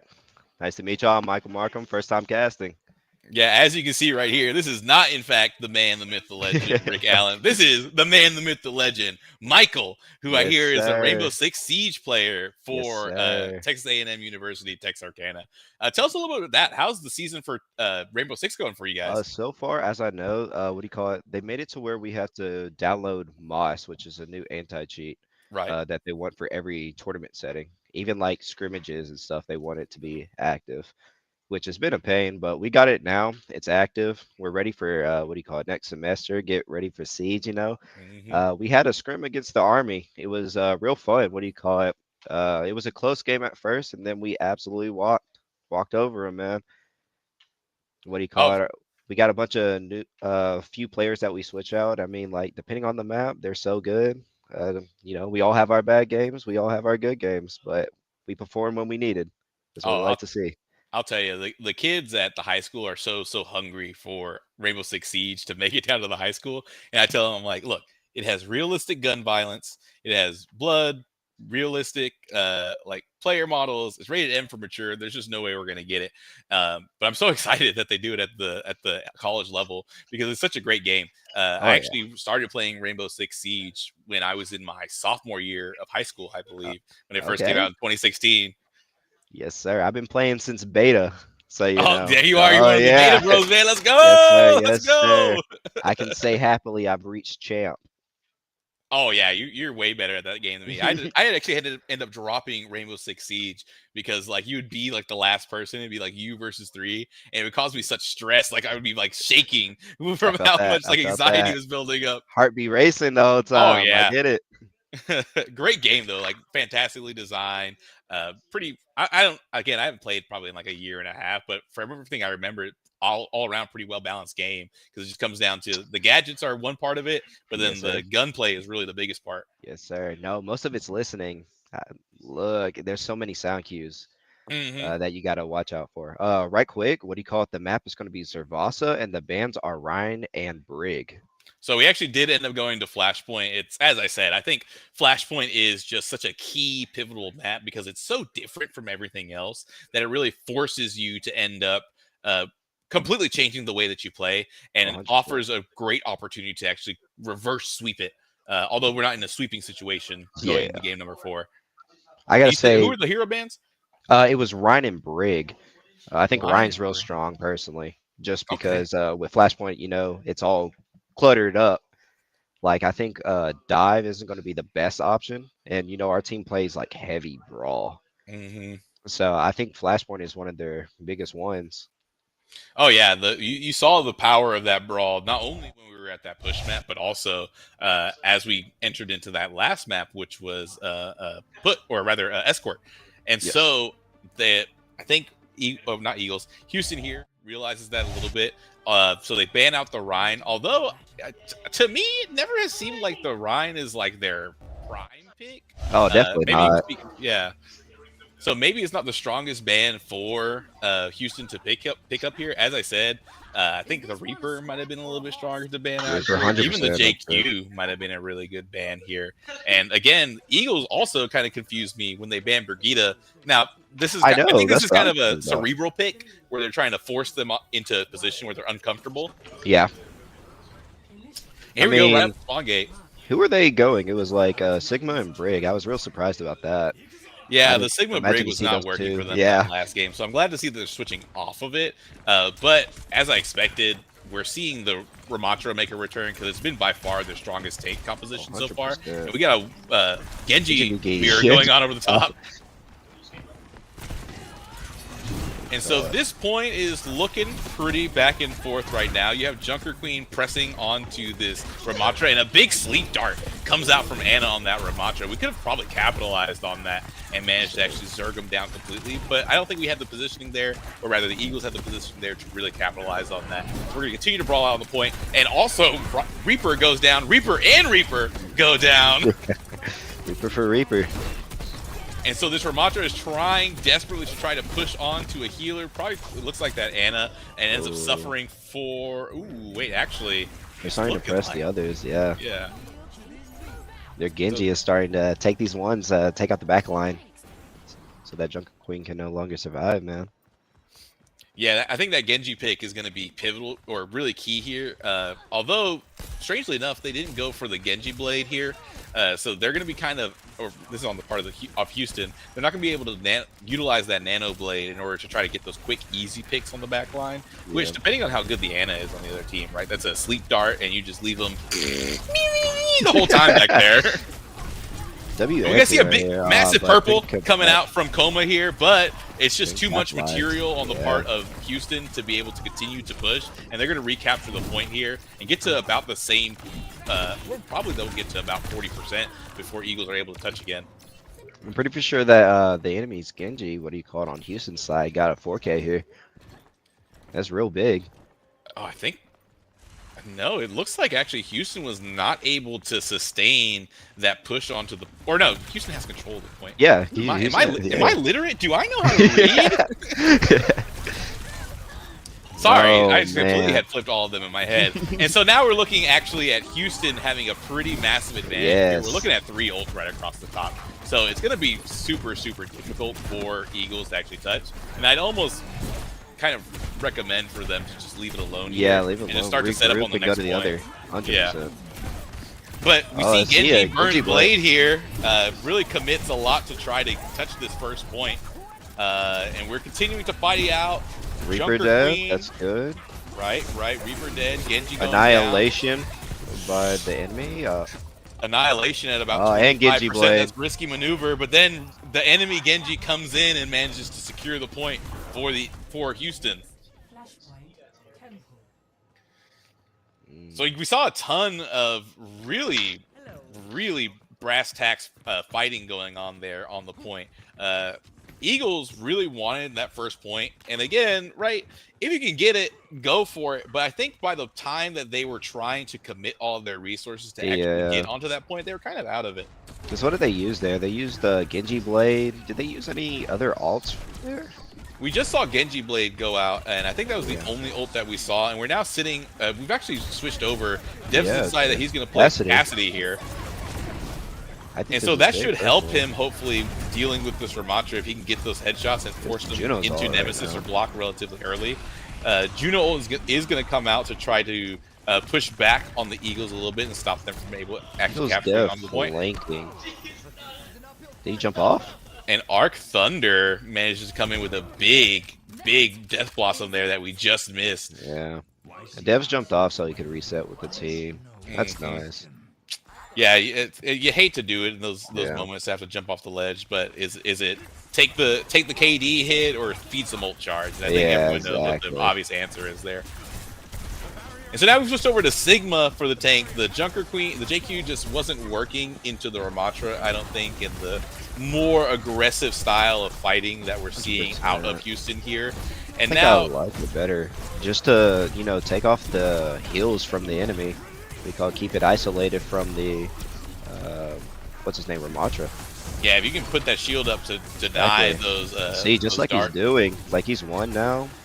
If they focused there, they could have had that kill 100%. Yeah, if only the accretion didn't have like a 7-second cooldown, they got him again. But they are going to recover here. That accretion comes in clutch. And we only had to really burn out Death Blossom in order to secure that, with a big team kill flashing across everybody's screen right now. And we managed to save up Cassidy's ultimate. So depending on how he utilizes this here, could end up being very pivotal in giving the Eagles probably about 80 to 90% on this fight. 100%. I think they end up using Nano too, if I'm not mistaken. On the side of the Eagles, it does look like they might have burned out Nano there just to make sure they really captured here. Now we have a Curie. Oh, this ult is big here. Ooh, massive ult. W alt right devs. So we actually do see Cassidy go down, but not before he manages to wipe out 3 of them. One of those, or rather 2 of them, one of those being a healer, so that Ramatra no longer has the sustain to actually continue to push onto point. And it looks like the Eagles are going to maintain this hold here.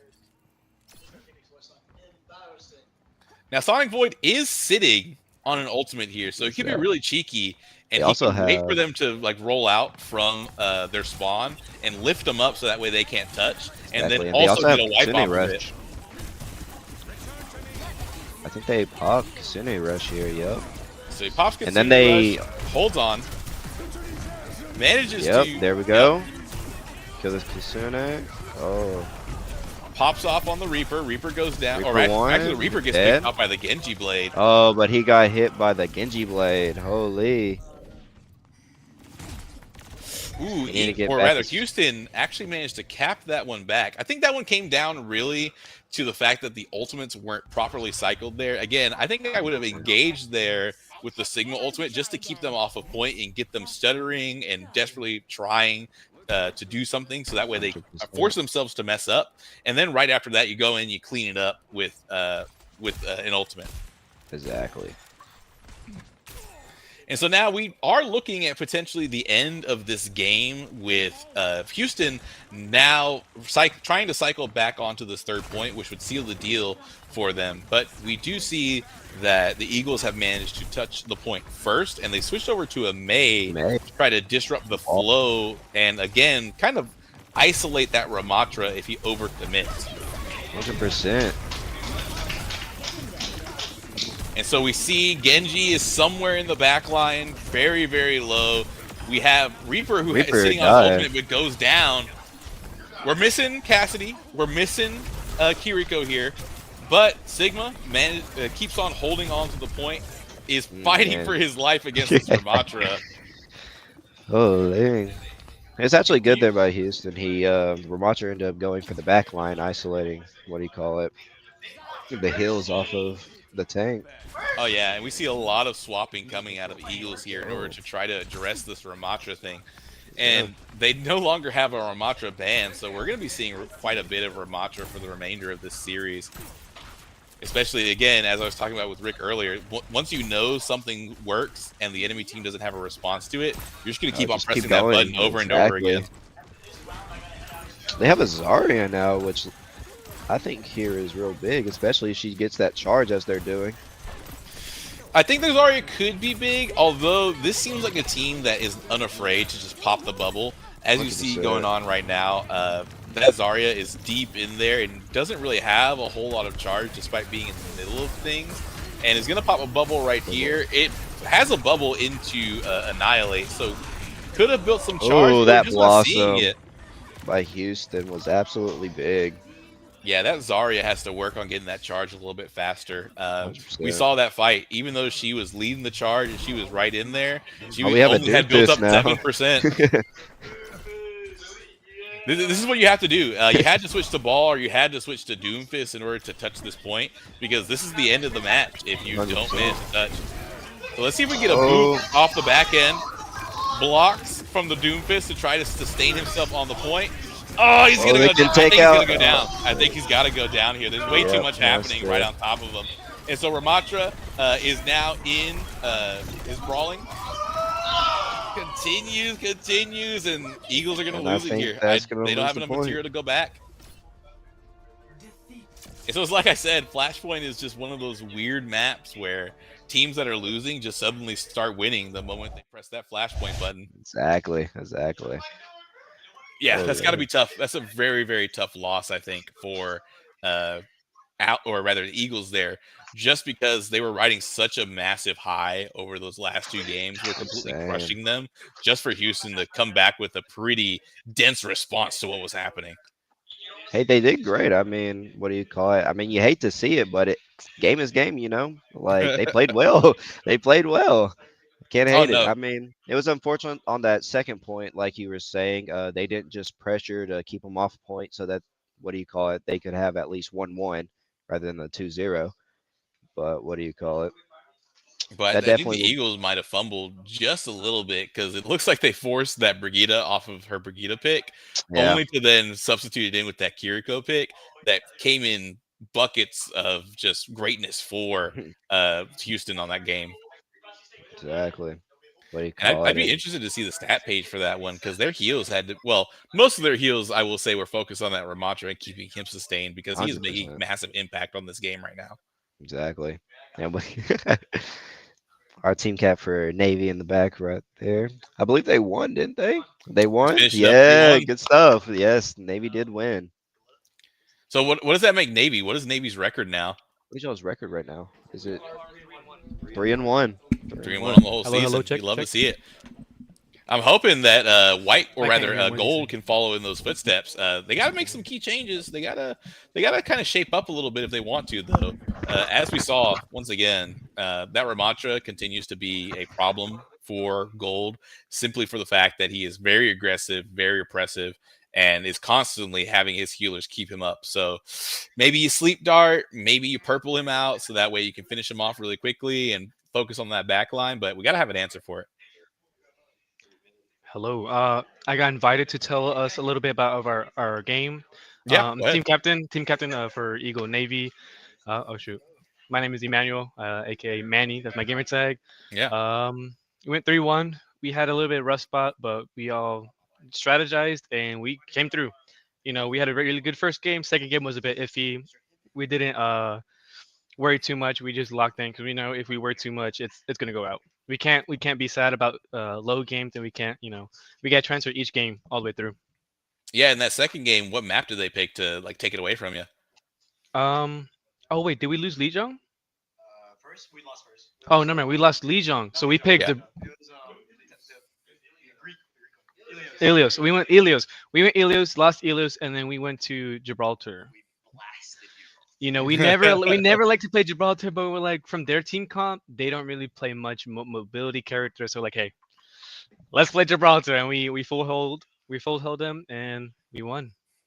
Yeah, you guys actually have a very similar story to what happened with Gold already.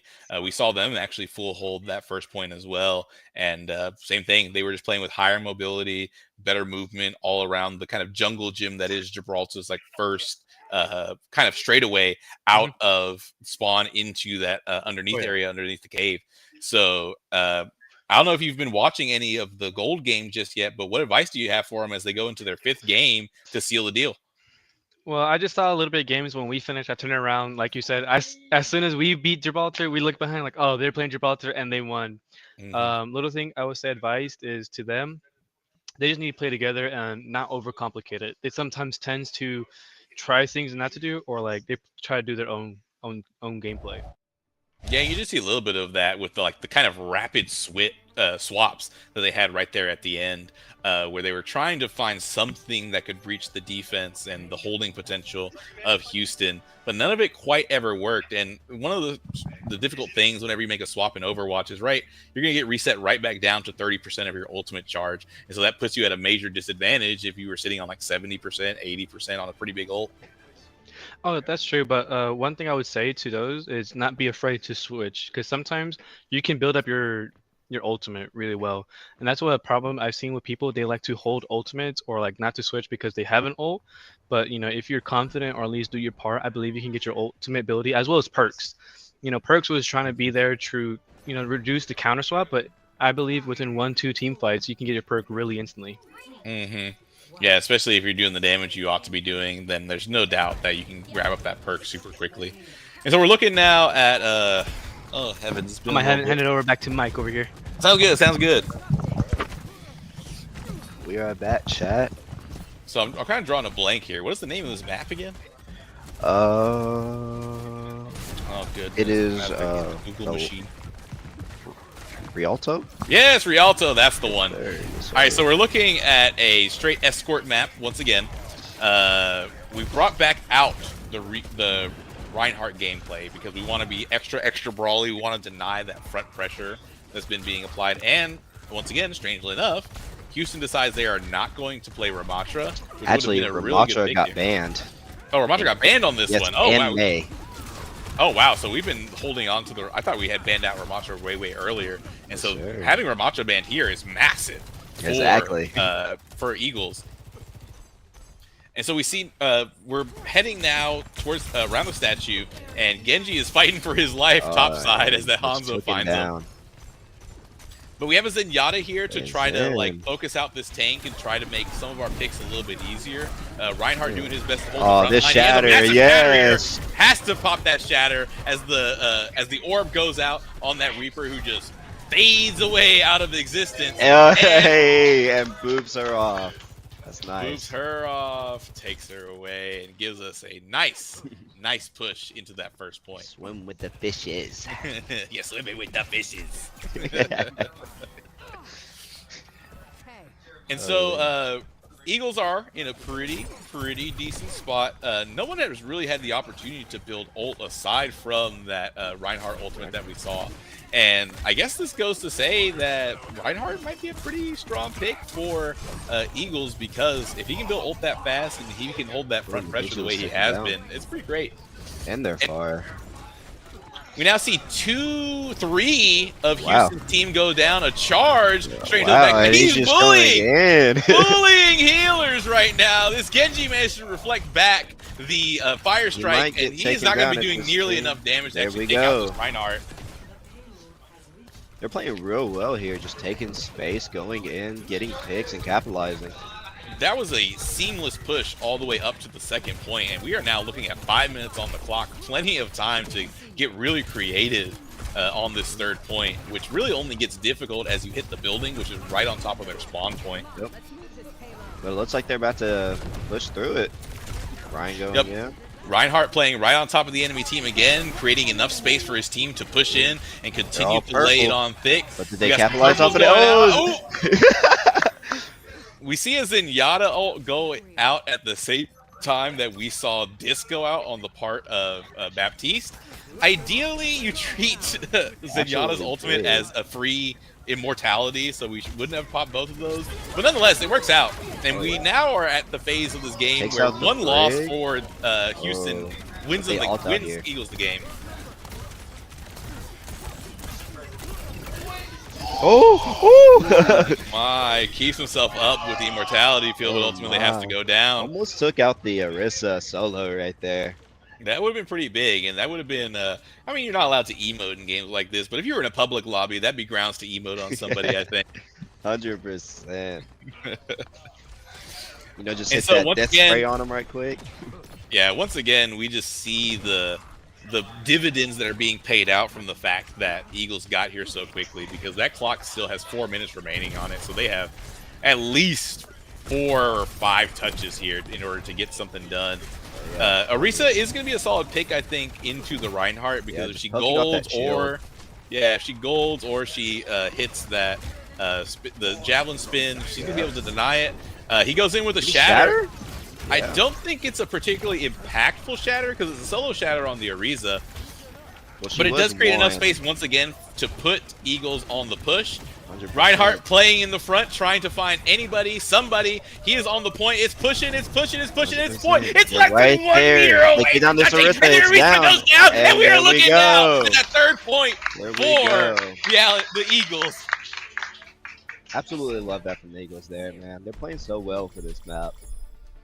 Oh yeah, and you feel the absence of the Ramatra in this game. To have that in your back pocket for these 5 total games and not having banned it a single time, just for this potential moment where it's so high stakes in game number 5, is so massive for the Eagles.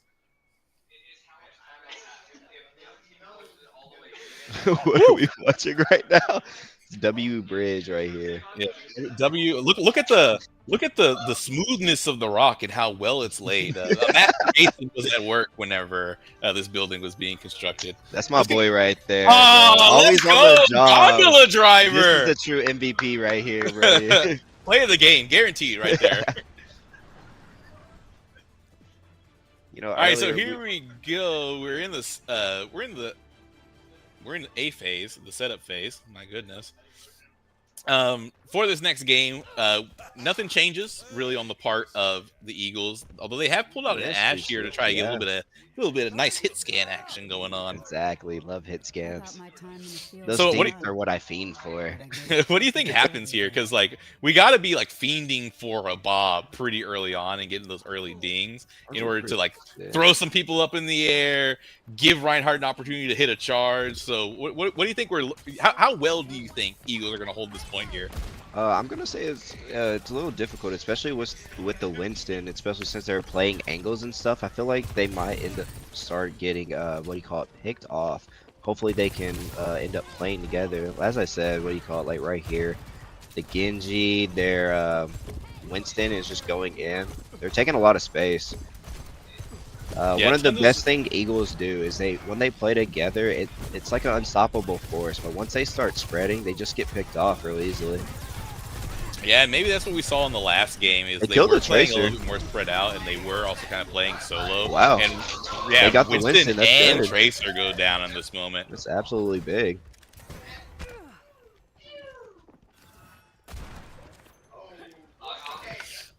And so I don't think we've really seen the impact of this Ash pick just yet, but there's really no opportunity for it because, as you said, the angles are kind of covered by the fact that they have such high mobility on the part of Houston. But we're now in this open space of this courtyard, so maybe we start to get a little more value out of this Ash here. 100%. One thing that I can say is this Zen is actually putting in that work right now, but is they play against dive a lot because I know when Navy and them practice, their big thing is dive. Ooh, big there monkey goes that pick. bomb. Taking it out. They can get so this Genji out. Monkey is now down, so there is lots of that space piece, for bro, immortality. That was Eagles to actually good. continue to push on that back line and just take it away. And this is the first time we've actually seen Wamai out of Houston. So, again, we're kind of pulling out all the stops to try to create some opportunity because I think they know that they got really crushed as they were getting pushed on in the last on Eagles offense. And so they're trying to really experiment here, as you see with the Monkey and the Wamai draw out.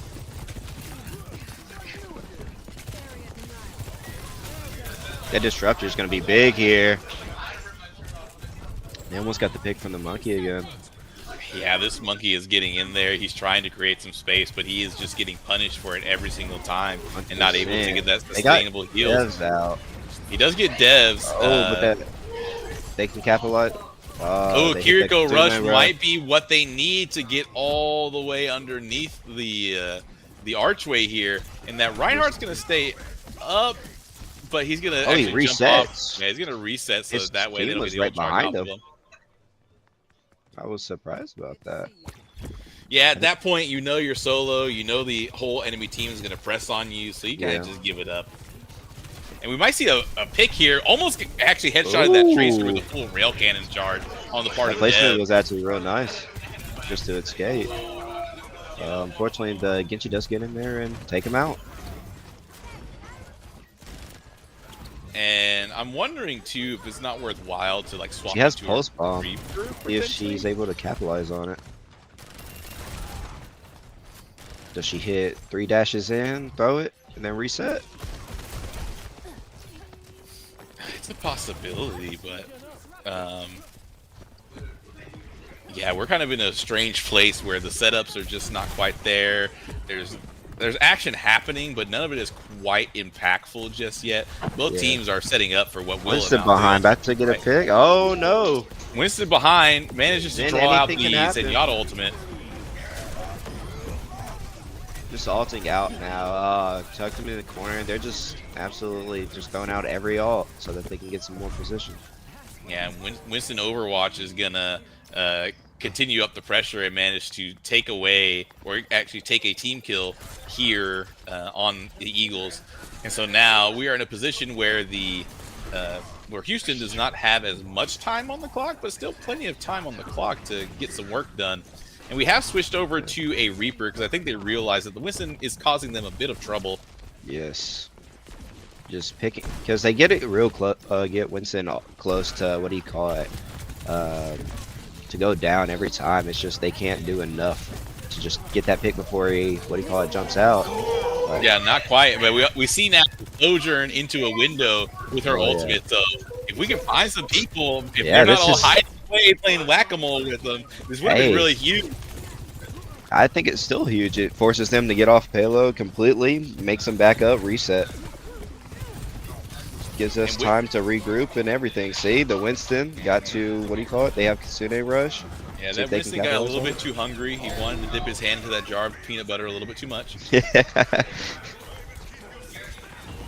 And so now the Houston is playing down a tank as they are pushed back out now by Reinhardt, who sees that he's got a little bit too much dip on his chip and falls back. Oh, the Winston is going back in again, and he goes down. This Winston has to know that he is going to get completely zerged and just rushed down by this Reaper pick now. He does not have the free leeway to actually go in and charge the way he was in the the first 2 points. Oh, and what do you call it? The Tracer, yeah, Tracer gets off the reset. Tracer gets the reset, not wanting to feed away that ultimate charge. We see Freya and Zenyatta getting into a little bit of a duel, and it looks like Zenyatta was winning that one.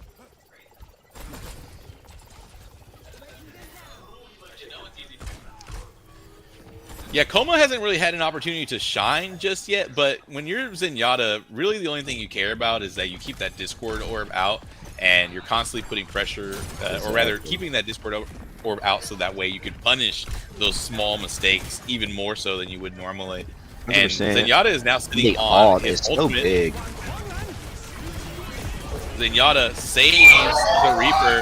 We managed to pop a Reaper. Oh, gets the Genji out. Gets the Genji, stops the Genji's like full-on flank on the back line. Exactly, and gets the Orisa here next. They're really holding right here real well. Yeah, that Reaper ult was just enough to kind of scare away Houston from continuing that push that they were on. And so you see a full reset and a full fallback on the part of Houston here as they try to get what is going to amount to, I think, their final 2 touches here. 100%. Okay, Freya is going in. She's trying to catch some people, take out that tease. Got a big window here. This could really make Houston suffer, as again we get the window into the Sojourn ultimate and the rail cannon. Reinhardt out in the front, blocking out all the damage, so he can continue to keep up the oppression with that damage. But also, Two they picks on respond both of the actually pretty healers, well. so now there's no heals. Yeah, Houston responded pretty well with the Kiriko ultimate there, but it is Yes. all no dice as we are now looking at the potential final touch on the part of Houston. Unfortunately, whenever they did the Kasune rush, they also put up the window, so it was just a massive amount of damage. Yeah, that massive outdid the amounts of heals. damage. It's going to outdo the heals. And healer ults are just so massive in this game. Oh, Even though healers support are alts necessary. are like amazing. Oh, yeah. Even though healers themselves don't really provide all too much impact in the game. Like, right, a good healer is going to keep you up, but they don't really do a lot until the ult is out. A Reaper flank. Unfortunately, couldn't get a pick, but definitely backed them off. Backed them off, and now they are forced to make a touch that's probably not all that great. That Orisa is right out front. She's going to have to go for a Terra Surge here to try to pull everybody in. This Reaper and make Blossom some might kind of be room. big. Reaper Blossom coming in 3, 2, he's got it. It's going off, Terra and then Surge was insane. oh, Houston pulls it all together. As Wait, I he said, did that Terra blossom. Surge- He No, he blossomed. blossomed. It was in there, but it was just in a bad spot. Oh, why did he? Oh, that's unfortunate that he popped it. We got a touch. We got a touch here. It's gonna get to 4. Oh, wait. It's gonna get to 2, and now we're Zin, touching. Zin, Zin yes, has to go off, yes. and we're pushing on him. We gotta Stay keep in it there. going. We Push gotta him off. keep it Yes, going. he Off died. the point. W. Wow. My fault for Yeah. years. That Zenyatta ult could not have come at a better time for the part of the Eagles. Holy. You just saw such a massive, massive return from that Zenyatta ultimate there. Saying. As And my boy Toma likes to say, Zen, anything is possible. Yeah, I really, Holy. really appreciated their grit and determination there. A lesser team would have saw that it was getting to like 2 meters away and not Yeah, gotten that let touch him in, but have that it. Zenyatta rushes right onto it. Exactly. Holy. I think too, as you said earlier, I think the Reaper ult was very, very ambitious in that Oh, yeah. prior fight in order to try to just stop the push there. Whereas I think we could have held on to it a little bit more, but all things work out in the end. Hey, Who cares, hey. right? If it ain't broke, don't fix it, right? Oh, exactly. What a Okay. riveting series that we just saw out of the Eagles and Houston matchup. We didn't think it would quite go all the way to 5, but we get 5 really back-to-back slugfest of games. Oh yeah, I like that it went to what do you call it, round 5 too, and they had that Ram ban, which was the biggest thing, 100% the biggest thing. That ban just makes it so that what do you call it, they couldn't have that pressure anymore that they had through the other 2 games. Oh, yeah, absolutely. I think it's undeniable that Ramattra ban just gave them so much value as you saw them switch off of initially they were sitting on who's their initial tank? I know they went over to a Junker, or not a Junker Queen, over to that Orisa, over to that Winston. But who was their very first tank that they picked? Was it? Hmm. Okay, I actually don't know. Yeah, I It was can't remember Winston. for the life. Was Can't it remember not? for the life of me either, but it could have been Winston. But Oh, you mean on nonetheless, defense? when Houston was going on defense, yes, who was their first Okay, tank? yeah, it was just what's her name? Junker Queen. I Okay, just Junker threw Queen. through the whole thing. Yeah, so we saw Houston start to adapt towards the end there. Really got floored in that first part. Remember, we got to that headed towards that third point with 5 minutes on the clock, and basically we're uncontested all the way up to the second point. And I think the Zenyatta kind of back pocket pick helped a lot with that Oh, because at the team was Discord. struggling a little bit to kind of get those picks, and that Discord just makes it a little bit easiar. And then the switch to the what do you call it, the Reaper, just to take out that to add that initial damage. What do you call it? Just to take out the Winston from keep charging towards the back line. Oh yeah, that Winston was getting tons of value, just diving right on top of everybody. Mhm. That got just immediately shut out the moment Eagles had switched over to Reaper. Gotcha. But all around, I think it was a fantastic 5 games. I know Rick was talking about earlier, he didn't really want to go all the way to 5 games, but for the fans, that's what they love to see. Hey, we love it. We love that. Oh yeah, Keeps on our toes. It keeps you It's on your the big- toes. Makes the win a lot bigger once you win. You know what I mean? Oh, it makes it absolutely huge. Keeps you on the edge of your seat on that final part. Especially again, we saw they got 2 meters within getting that final point and sending us into an overtime situation. But Eagles rally right there at the end, fully commit to that push with that Exactly. Zenyatta ultimate, which is really, really big. Again, other teams will sit there and be like, all right, we just have to stay on the cart with the Zenyatta ult in order to win it here. No, you are in that situation meant to fully push your way in to force them off of that cart and draw the win. Yep, yep. It was amazing. Um, we doing interviews? I were. I man, it was nice meeting you. We're gonna hand it off to Coach. Hey, thanks, Michael. Appreciate you. Woo! I had to go in there those last 2 rounds, man. That was insane. Yeah, they locked in. Eagle Navy won. I was talking to Manny. The team they beat had a couple of Masters player and a top 100 tank, so that was exciting. And then to see Eagle Gold, step up and get their first legit win. I'm not gonna cry on camera, but I felt that tear coming down. I sucked that sucker right back up into my eyeball. I'm very excited. I'm so proud of these guys. Let's get to Garrett. Come over here. Garrett, talk to Lux. This is Isaac Lux. He's a guest caster. Good friend of mine. Best caster, they say. What high praise they give. What's going on? Hey, what's going on, Garrett? How do you feel? I feel great, bro. I'm hyped. Yeah, That who was such a good game. Who are you playing as in the game there in that last one? I was playing Reinhardt. You were playing the Reinhardt. Oh, yeah. So like initially when I saw you in game number 3 on Gibraltar, or was that game 2? When I saw you in that game, I was like, his Reinhardt's pretty good. Maybe it's his like primary pick, but in that 5th game, you really showed some real determination with that Reinhardt. Tell me a little bit about how much you guys have worked on that kind of shield combo that we saw a lot of, because we saw you guys go into the Sojourn rail cannon, into the window, into the shield. So to be completely straightforward, we work on to a lot of different team comps. Reinhardt's probably definitely one of my more comfortable picks, just because that's who I know. That's who I have the most amount of hours on. So Brawl is where we just kind of rely on, like heavily. So I know, especially going into, I didn't try to play him too much into Ramatra. I wanted to play Junker Queen a little bit more into that, just obviously for the Ram counter pick. But where am I going with this? I'm Reinhardt. No. It was kind of weird though, because game 2 they swapped their tank out for their tank was like a high diamond, and they swapped him out for a gold 3 tank, which was that Sigma onto Gibraltar. And that's where we're just kind of confused. I think they were trying to like kind of keep you guys on your toes, but we did see the effect of that was ultimately you did roll them on that second map, pretty uncontested, and as a general rule, and just clean sweep that first capture point. But again, I think they were trying to delay the banning of Ramatra for as long as possible. And I think you guys did a really good job of holding that ban out in particular, because you can only ban Ramatra once over the entire game. Ban them in the point where it's going to be the most valuable to you, which obviously that Ramatra was their strongest player. Right. And how did it feel playing into that? Because that Ramatra had you guys on the back rope quite a few times over the course of the series. To be completely straightforward again, it wasn't really their Ramatra. It was their Genji and it was their Tracer and Freya. That's really what was kind of messing us up, because they had really good angles. Ramatra was just staring straight at me the entire time. We knew, like I said, after we lost second point, which was what was second point? Gibraltar or not? Li Jiang. Whenever we lost Li Jiang, you're like, hey, we need to stop focusing tank, play the angles, pick out their Freya, pick out the Tracer whenever she comes back line, switch to Cassidy. Anything that we can do. We're not getting enough onto their healers as well. Just backline, sandwich them in. So that's what we kind of went into going into Esperanza. Now, Cervasa is one of our, I'm not going to say worst maps, but in the air.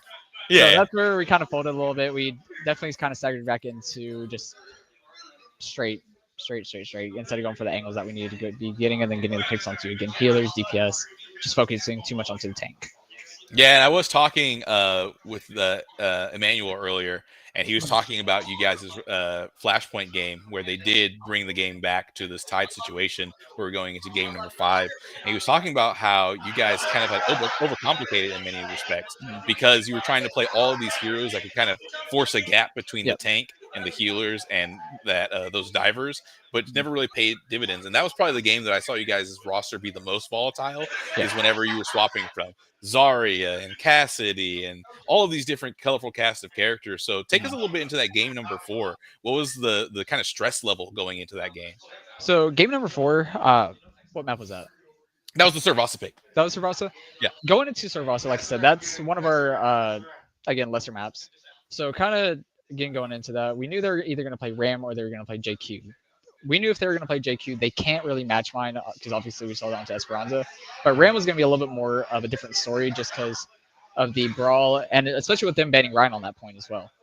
I couldn't really, again, do much. And so through us just keep dying and dying and dying, the only thing that kept going through our heads is counter. What can counter? What can counter? What can counter? We overcomplicated it. We didn't play our game. That's where should have had a talk. Hey, we're focusing on the tank way too much.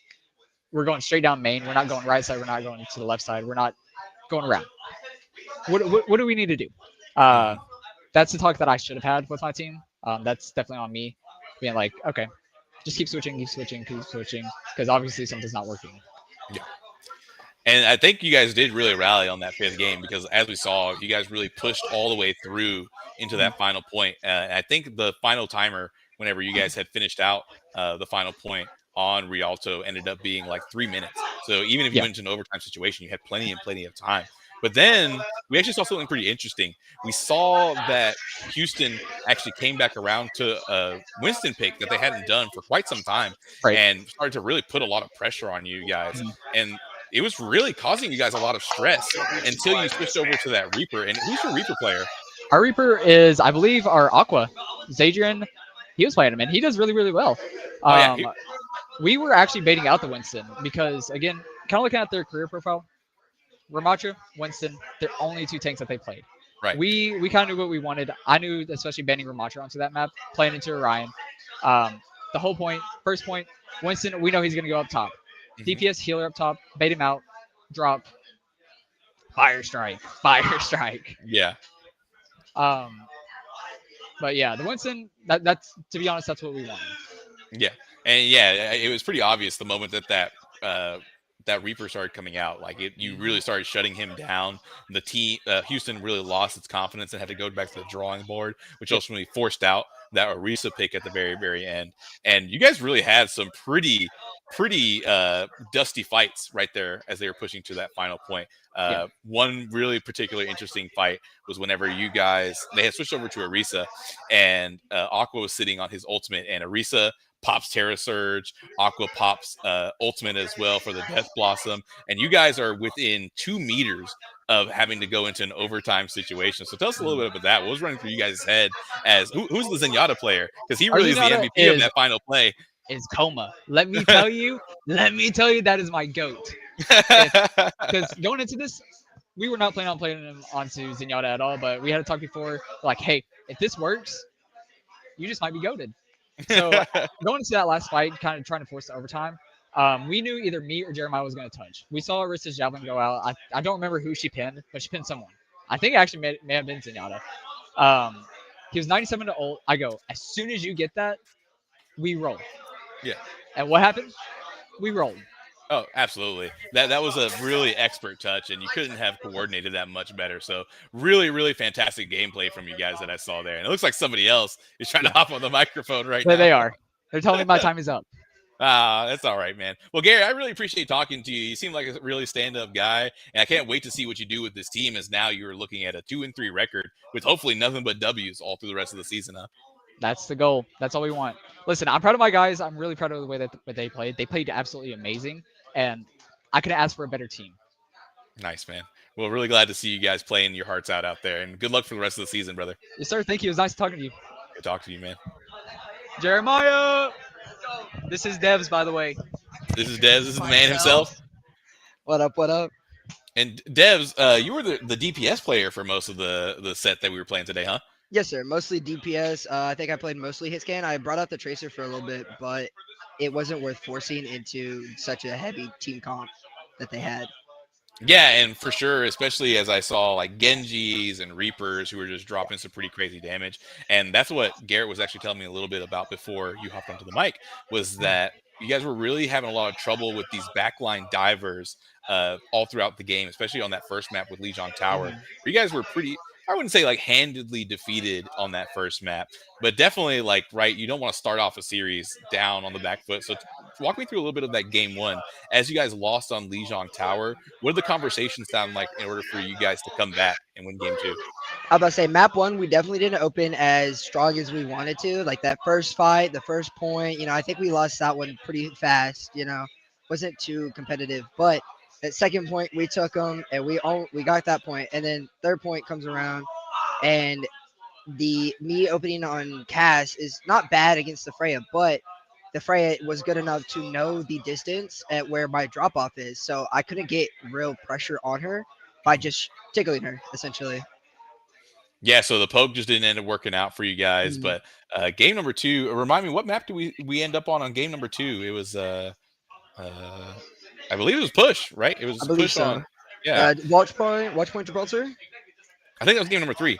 Was that 3? Yeah, Oh, and what game was number 2? two, What was 2? you guys had pushed, and me and Alan were talking a little bit about that, and you guys came out of the gate really swinging on that Mhm, map. Like you guys were determined that you were not going to go down into that quiet night softly. mhm, And mhm. if you remember, I don't know if you remember this, but it was definitely fascinating to watch. Right out of the gate, pushing that bot all the way through until the final point, you guys got within like 4 meters of in their spawn, sealing the deal with 4 minutes left on the clock. Yeah. What kind of high were you guys riding in that moment? Oh, we were so pumped just because everyone was feeding off each other's positive energy. One pick to next pick just to go back and forth with that team. And it definitely seemed like the enemy team, no hate to them, they were great. They definitely gave us a challenge, but it didn't look like they were too comfortable with the supports that they were running. So not only were we able to exploit that, but it was also one of our focal points because, without good supports, a team can't be upheld. They can only do so much. Yeah, right. And especially on a map on push, where it's so Mhm. important to be so front heavy, keeping those heals up on the front line to get the touch on that bot. They definitely suffered for not having those strong heals like you were talking about in the back line. And remind me, in that game, I think you might have been playing on Tracer or Genji. Which one was it? I opened Tracer, I do believe, but about halfway through, or either I died real quick. I noticed with the on a brig, it was going to be really hard to get those backlines. So I did end up swapping to Soj, which is kind of goes to my comfort backup at this point, Mhm. because Soj is really good at building that railgun and then increasing that maximum damage that she can output. Oh no, for sure, and especially if you can get a clear sight line onto those healers in the back line and pop them off really, really quickly, that Mhm. seals the deal on a map like that. And we also saw you working a little bit with the Baptiste. If we skip over or we jump ahead to game number 5, and you guys were constantly on this like wombo combo where you were Yeah. rail cannon, he was dropping that the window over Mhm. and over again. What does that feel like? Because it's Oh got to feel man, empowering in that moment to just have complete control of the battlefield. Oh, it's absolutely so like it's a crazy feeling being able to one shot someone because I don't know if you saw the Freya goes up in the air, she ults me, granted she hits it, but before I go down, I one tap her just out of the air after I basically wasted my ult, and then they give us that free pick, and then I think we end up capping off that because they're down that DPS that is quite big because we're playing the Reaper, the Ryan, and if she's not in the air flying, there's not much they can really do. Yeah, and so did you guys ever ban the Freya over the course of those 5 games? I believe we banned it on that second point with the Esperanza. I do know we wanted to force more of that dive because the cast didn't work as well as we needed it to. Yeah, and that Freya, as you said, continued to be a pretty sore spot for you guys. But you guys were Mhm. going band for band with her. You guys I managed to keep those mean, DPSs that up. 23 in one game on Gibraltar says otherwise. I was running her for her pockets. But I say that was kind of my objective as soldier, just to sit there and put the pressure on her. Because if she wasn't focusing me, she was getting beamed out of the air. There was just no way around it. Oh And no, then, yeah. And I think you guys had very much so, as I was watching that game, superior movement all around that first area mhm, of that point, because I would see you guys up on the main platform for 1 second, and then we're teleporting over to the building that's right next to their spawn. We're mhm, jumping over the archway that goes underneath the map and underneath the rocks there. yeah. So you guys definitely had some great coordination through a lot of that game. And I guess that goes to my next question. What does practices look like for you guys? Because obviously we were coming into this game and we were 1-3 on the season. So what have we been doing in the background to make sure that games like, or rather, our season record improves from this point out? I was about to say a lot of our practices either consist of scrimming one of our other teams, like our Navy, who are, I will say, probably better than us, but we can't hold our own. It is just a more brutal fight for us. Or we end up playing like just some regular games, competitive, unrated, just to build that team chemistry. Because as much as it's a solo game, you've got to have that trust. Like when I have my trust in those supports on that top map, I'm just able to run freely and trust them. So I don't have to focus on where my positioning is as much when I have that support. Oh yeah, that's great stuff. And the trust of you guys' team goes a long way. And it really showed today Mhm. that you guys trusted each other to make a decision in the game, really commit to it, and get the job done. Well, it's been great talking to you. Remind me of your name one more time. It devs. It devs, yeah. It was Yes, great sir. watching you. We were constantly like on your camera, waiting to see who you were going to proc in game and how many kills you're going to rack up in that round. Oh man, I mean, I just need another good tracer map. I want that on display again because as much as I love playing the tracer, it's so hard, especially with what they were running, and I couldn't dive as solo when they have a full dive team. Oh no, you're definitely very exposed as a tracer. And when they're playing Freya, they're playing Reaper. You're literally just like one tap away from just being completely out of the round. So I hope that you get that opportunity next week as you guys are looking at a 2-3 season to kind of Mhm. change it up a bit and shake up the round. Yes, sir. Well, good talking to you, Devs. Good talking to you as well, sir. Hey, and you enjoy the rest of the night and enjoy that victory. You as well. Yeah, you got it. Hello, hello. Well, who's this? Who am I talking? Who do I have the pleasure of talking to now? Aquanova. That's me in the flesh. Aquanova. In Oh, the flesh. hey. There's only really one question I got for you. You were the Zenyatta at the end of that game, right? No, that was Coma. He'll pull up in a little bit after me. Oh, okay. So, and you were playing who? I was Reaper for Oh, so 90% of the Reaper. game.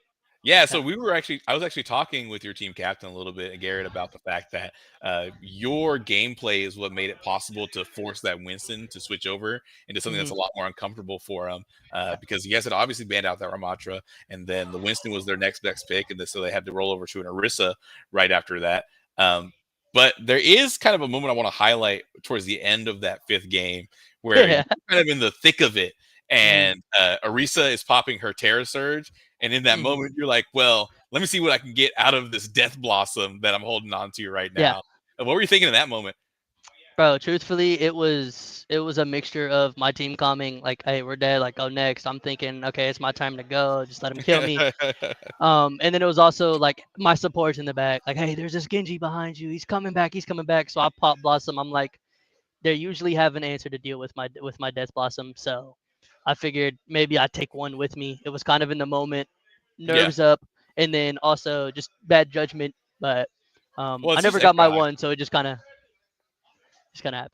Well, it's extra high stakes in that moment too. But there was another Death Blossom that you had. It's funny that you mentioned the Genji because Death Blossom earlier, you had actually like popped it in order to force Houston off of the point. Uh, Mhm. and you didn't catch anybody, it seemed like, until like towards the very tail end. This Genji that's in the back line trying to get out from your back line on your healers suddenly just pops off and he's gone. So I Mhm. think you were very protective a lot of the time of your team and we're utilizing ults that normally are like highly aggressive and purely there to like make you feel really good and get huge ego points for you in order to support your team. So I guess that kind of goes to my question, which is what has been the kind of team building you guys have worked on? Because Rick has talked a bit about how you guys have gotten to know each other. Most of you guys are Mhm. freshmen, and the last guy I was talking, Devs, was talking about the fact that you guys trust each other a lot. So how did that come about? Um, Truthfully, through just a bunch of practice, we just kind of had to understand. We kind of like you said, it's a group of freshmen. We're all new. Not everybody new to like the esports scene, but new to each other, to in a sense where most of us have very different play styles. Some of us aren't even able to play together when we're at home. Hmm. Um, but the two DPS and the tank, we do play probably the most out of all of us. So the three of us have like this built-in synergy almost through time, really. And I guess it's just kind of a difference in like my play style. Like I know I overthink a lot. Like I think about like I'm the main one doing like ult tracking, looking at our ults, making the plan before the fight. So when it came down to using ults like that or trusting my team to have something, a lot of it is less like instinctual. Or I guess it's more instinctual and less like reactionary. It's just kind of one of those. I throw out, hey, this Like we're playing Zenyatta, we're gonna have trans. They're playing Genji, they're gonna want to blade us. Save the trans for the blade, and that specific point that you were talking about kind of also meshes with our synergy. It's kind of like I didn't have to calm Blossom, but we only used 2 ults because we only needed 2. I started it. I have the perk where I hit the speed from the Wraith. So I, out of Wraith, popped the Blossom, moved towards Cart, then rotated back towards my healers because I knew the Genji wasn't going to leave. So ended up getting that tail end pick, and it all just kind of worked. Truthfully, a little bit of intuition. Yeah, that's But great stuff, and it paid off for you guys a lot of the time. And remind me, who else were you playing during that series? Because obviously we saw a bit of your Reaper all throughout all 5 of those games, but who else did we see from you?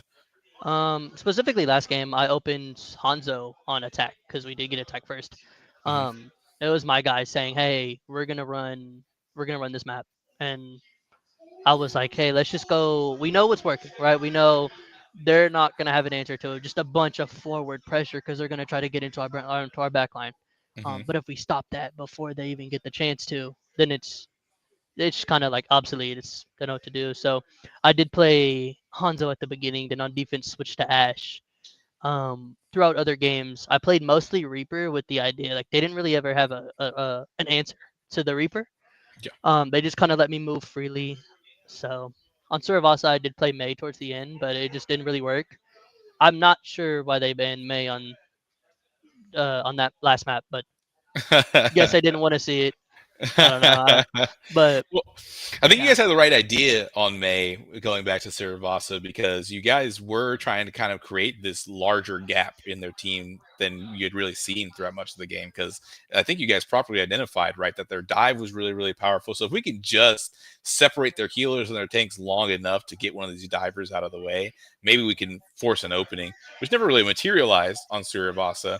But I think Suravasa also was a point in time where you guys were really kind of feeling out what was possible and what you could play into this enemy team because nothing was really working. So walk me through what it sounded like in the room as Suravasa was happening and you guys were realizing that you guys were a little bit out of your depth because Garrett did talk a little bit about how Suravasa is one of you guys' weaker maps. yeah. I think most of the time, or I guess most of the map for us was like where we switched a lot. We were like, okay, what's gonna work? What's not gonna work? What are they gonna want to play? And what should we play? And in response, we did open up Reaper Genji. I think it was Reaper Genji. Um, kind of same mentality. Devs wanted to throw the Genji in there, see what stuck. So he ended up making that switch to a different character. I think it was Soj or Cass maybe. Um, It's the entire point. We were making switches. We pulled out the Zarya at one point, just trying to see what stuck. Just throwing, okay, these guys aren't gonna respond a lot to this character. Or what if they haven't done anything again? Like I said, against the Reaper, they haven't done anything about the Reaper. I'm gonna switch Mei though, try to help my team. Kind of the supports. We have like a group of supports that we play and mesh well together because I think our supports have their own synergy from high school that they've built. So guess yeah, it was mostly just throwing stuff at the wall and seeing what stuck. And I think in that instance, it worked out well. Not to dog you guys' team, but by the time we were at that third point on Suravasa, it was looking like they had you guys pretty handedly beat just because they were playing really well together. They had a pretty strong composition. Like you guys had already, or as Garrett stated, it's one of you guys' weaker maps. But it definitely I think you guys did something pretty important in that moment of kind of experimenting to see what can game 5 look like for us if we do a little bit of swapping around, what feels good, what's going to work. So I think, again, it's great that you guys are calming at this level and that you guys, as you've kind of stated here, are at such a cerebral level that some stuff is intuition, some stuff is communicated, but kind of everyone has their own role with you being the ultimate tracker and kind of a playmaker prior to the play. So it's been really good talking to you, Aqua. Tell me what you guys are expecting out of week number, I think it's 6 for you guys coming up as you guys head into being 2 and 3 into week 6. I guess just consistency, really. We've learned a lot as a team who our consistent characters are. Reaper being mine, Devs with the Tracer, the Genji often. So I guess we're just building consistency, seeing what works. We're learning more tanks. We're learning more characters outside of our role or outside of our like designated like 3. So just hoping to keep the energy high, the spirits high, and keep winning. Well, I can't wait to see what you guys do. I don't know if I'll cast the game next week, but I'll definitely be watching whenever you guys are playing. All right. Of course. Of course. It was nice talking to you. Good talking to you, Aqua.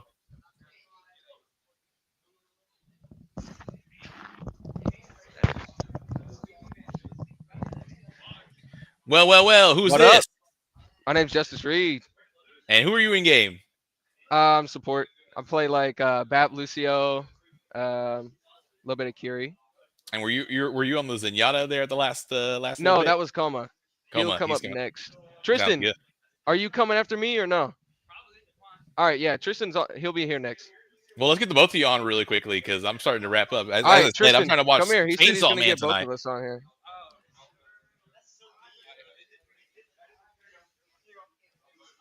Yeah, come grab a chair. So here we have like two healers who are very integral kind of in the culmination of everything. And I saw you guys constantly you weren't necessarily, or rather, let me ask you this. How did it feel to be so often having to kind of look over your shoulders as these DPSs that they had were kind of always kind of hunting you guys down in the back line? Well, if I were playing like a quick play by myself, it'd be really irritating. But I know my boy. We've been playing together for years now. What, like 3 years since junior year of high school? No, sophomore year. Yeah, for esports. We've been playing since sophomore year of high school. So we know each other. I say, Tristan, look me on your left or whatever, and we just keep each other alive. Yeah, and that's really great. One of the really downfalls of a lot of teams is they're always so forward focused, right? And your tank takes up so many of your resources as a healer, and your DPSs who are trying to create space take up so many resources. But we often forget about the healer that's right next to us and is also just as important for keeping the team up. So you guys said you've been playing since high school. Where'd you guys go to high school together at? We went to high school in Mod, Texas. Mhm. It's like 30 minutes away from Texarkana. And I think the coach over there at Maud is Braden Brown is his name? Yes, sir. Great guy. Yeah. And I think you guys had the opportunity to go to DreamHack last year that I was hosting. We did. We went there. Yeah, how'd you like that? How'd you like DreamHack last year? It was so fun. Like genuinely, it was so fun. Just seeing like we're talking about DreamHack. DreamHack? Oh my Yeah, DreamHack. It was so fun. We didn't compete that well, but it was fun going regardless. So is that like one of the things? Oh my Yeah. gosh. Those people bringing their PCs were insane. I would never. Oh, you're talking about the overnight where they're all like spending the night and the Lord of the Rings is playing on the TV screen and all that? What? Did he see J3 up there? Did you see J3 up I did there? not. He's an Overwatch streamer. We all got a picture with him. That's pretty dope. It Yeah. was pretty cool. The most famous person I think I saw over there was Tyler One whenever I was out there. He said most famous person he saw up there was Tyler One. What? Tyler was out there? He was there. He was there for 2 I days. don't know. Way. I never saw him. Yeah, That's crazy. he was there on the last 2 days. Tyler was out. But would you say like that's something that like really inspired you guys, encouraged you? Because you guys probably by that point had already committed to like, okay, I'm going to go to college and I'm going to play esports. Was that like another thing that you're like, man, this esports stuff can be like super super cool and lead to tons of opportunities? We've loved esports, especially junior year, like sophomore year. I think we were like one. How many times did we lose? I think we were like 1-6 that season. Yeah, 1-6 that season. Yeah. Oh, we were not good. But then we grinded hard over the summer, like a bunch, and then we came up. We had a whole new team because we had 2 seniors that were playing with us. Yeah. And then they graduated. So then we got the rest of our friend group in there, and then we just all played with each other over the summer. And then by the time spring season came around, it just snowballed. I think we had a 30 win consecutive streak. It was what? 29. It was 29 consecutive win streak over like the semesters. From junior year to senior year.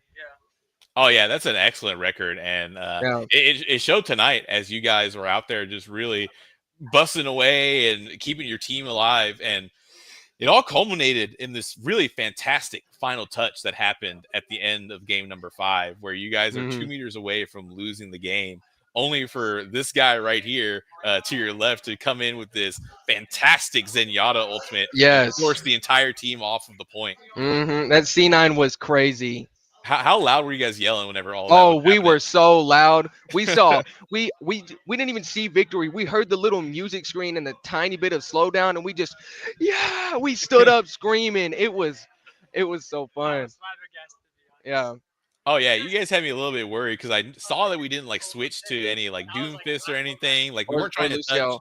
Yeah, we weren't Yeah. trying to touch to just like touch and see if we could get it. Like we were. It seemed like you guys were determined. Like we were gonna seal this game away right now with that Mhm. ultimate, and it was like perfectly timed too. That ultimate came up with like 98. 99, they're 0.9 meters away, and 100. And it's like immediately he couldn't press that Q key fast enough. Yeah. He was spamming it. Well, I think I just can't even begin to express how much I enjoyed you guys' gameplay today, and I think I'm definitely going to come back and try to watch you guys' gameplay specifically because this kind of synergy that the two of you guys have is something really special that I think you guys are going to take really far. And you guys are 2-3 on the season right now, but that doesn't mean anything. It's all W's from here Yeah. on out. Mhm.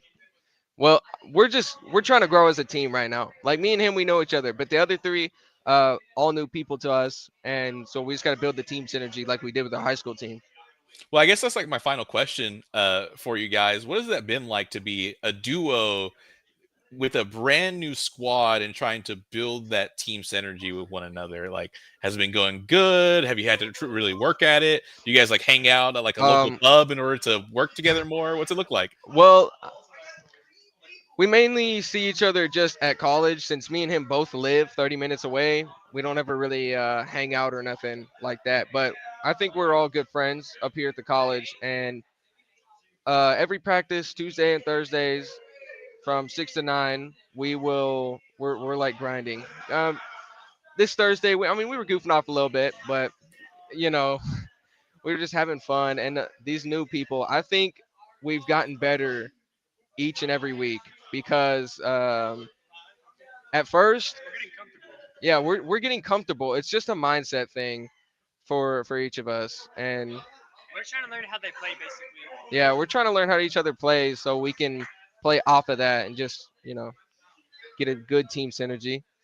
Well, if you guys' work continues to draw up anything like what you guys did tonight, I think you got a bright rest of the season. And there's an entire other team on your campus, Eagles Navy, that you guys I think ought to be gunning for whenever you get to next year and the years further on. So best of luck to Yeah. you on that, man. Yeah, thank you. Hey, of course. Good talking to you guys. All right, good talking to you too.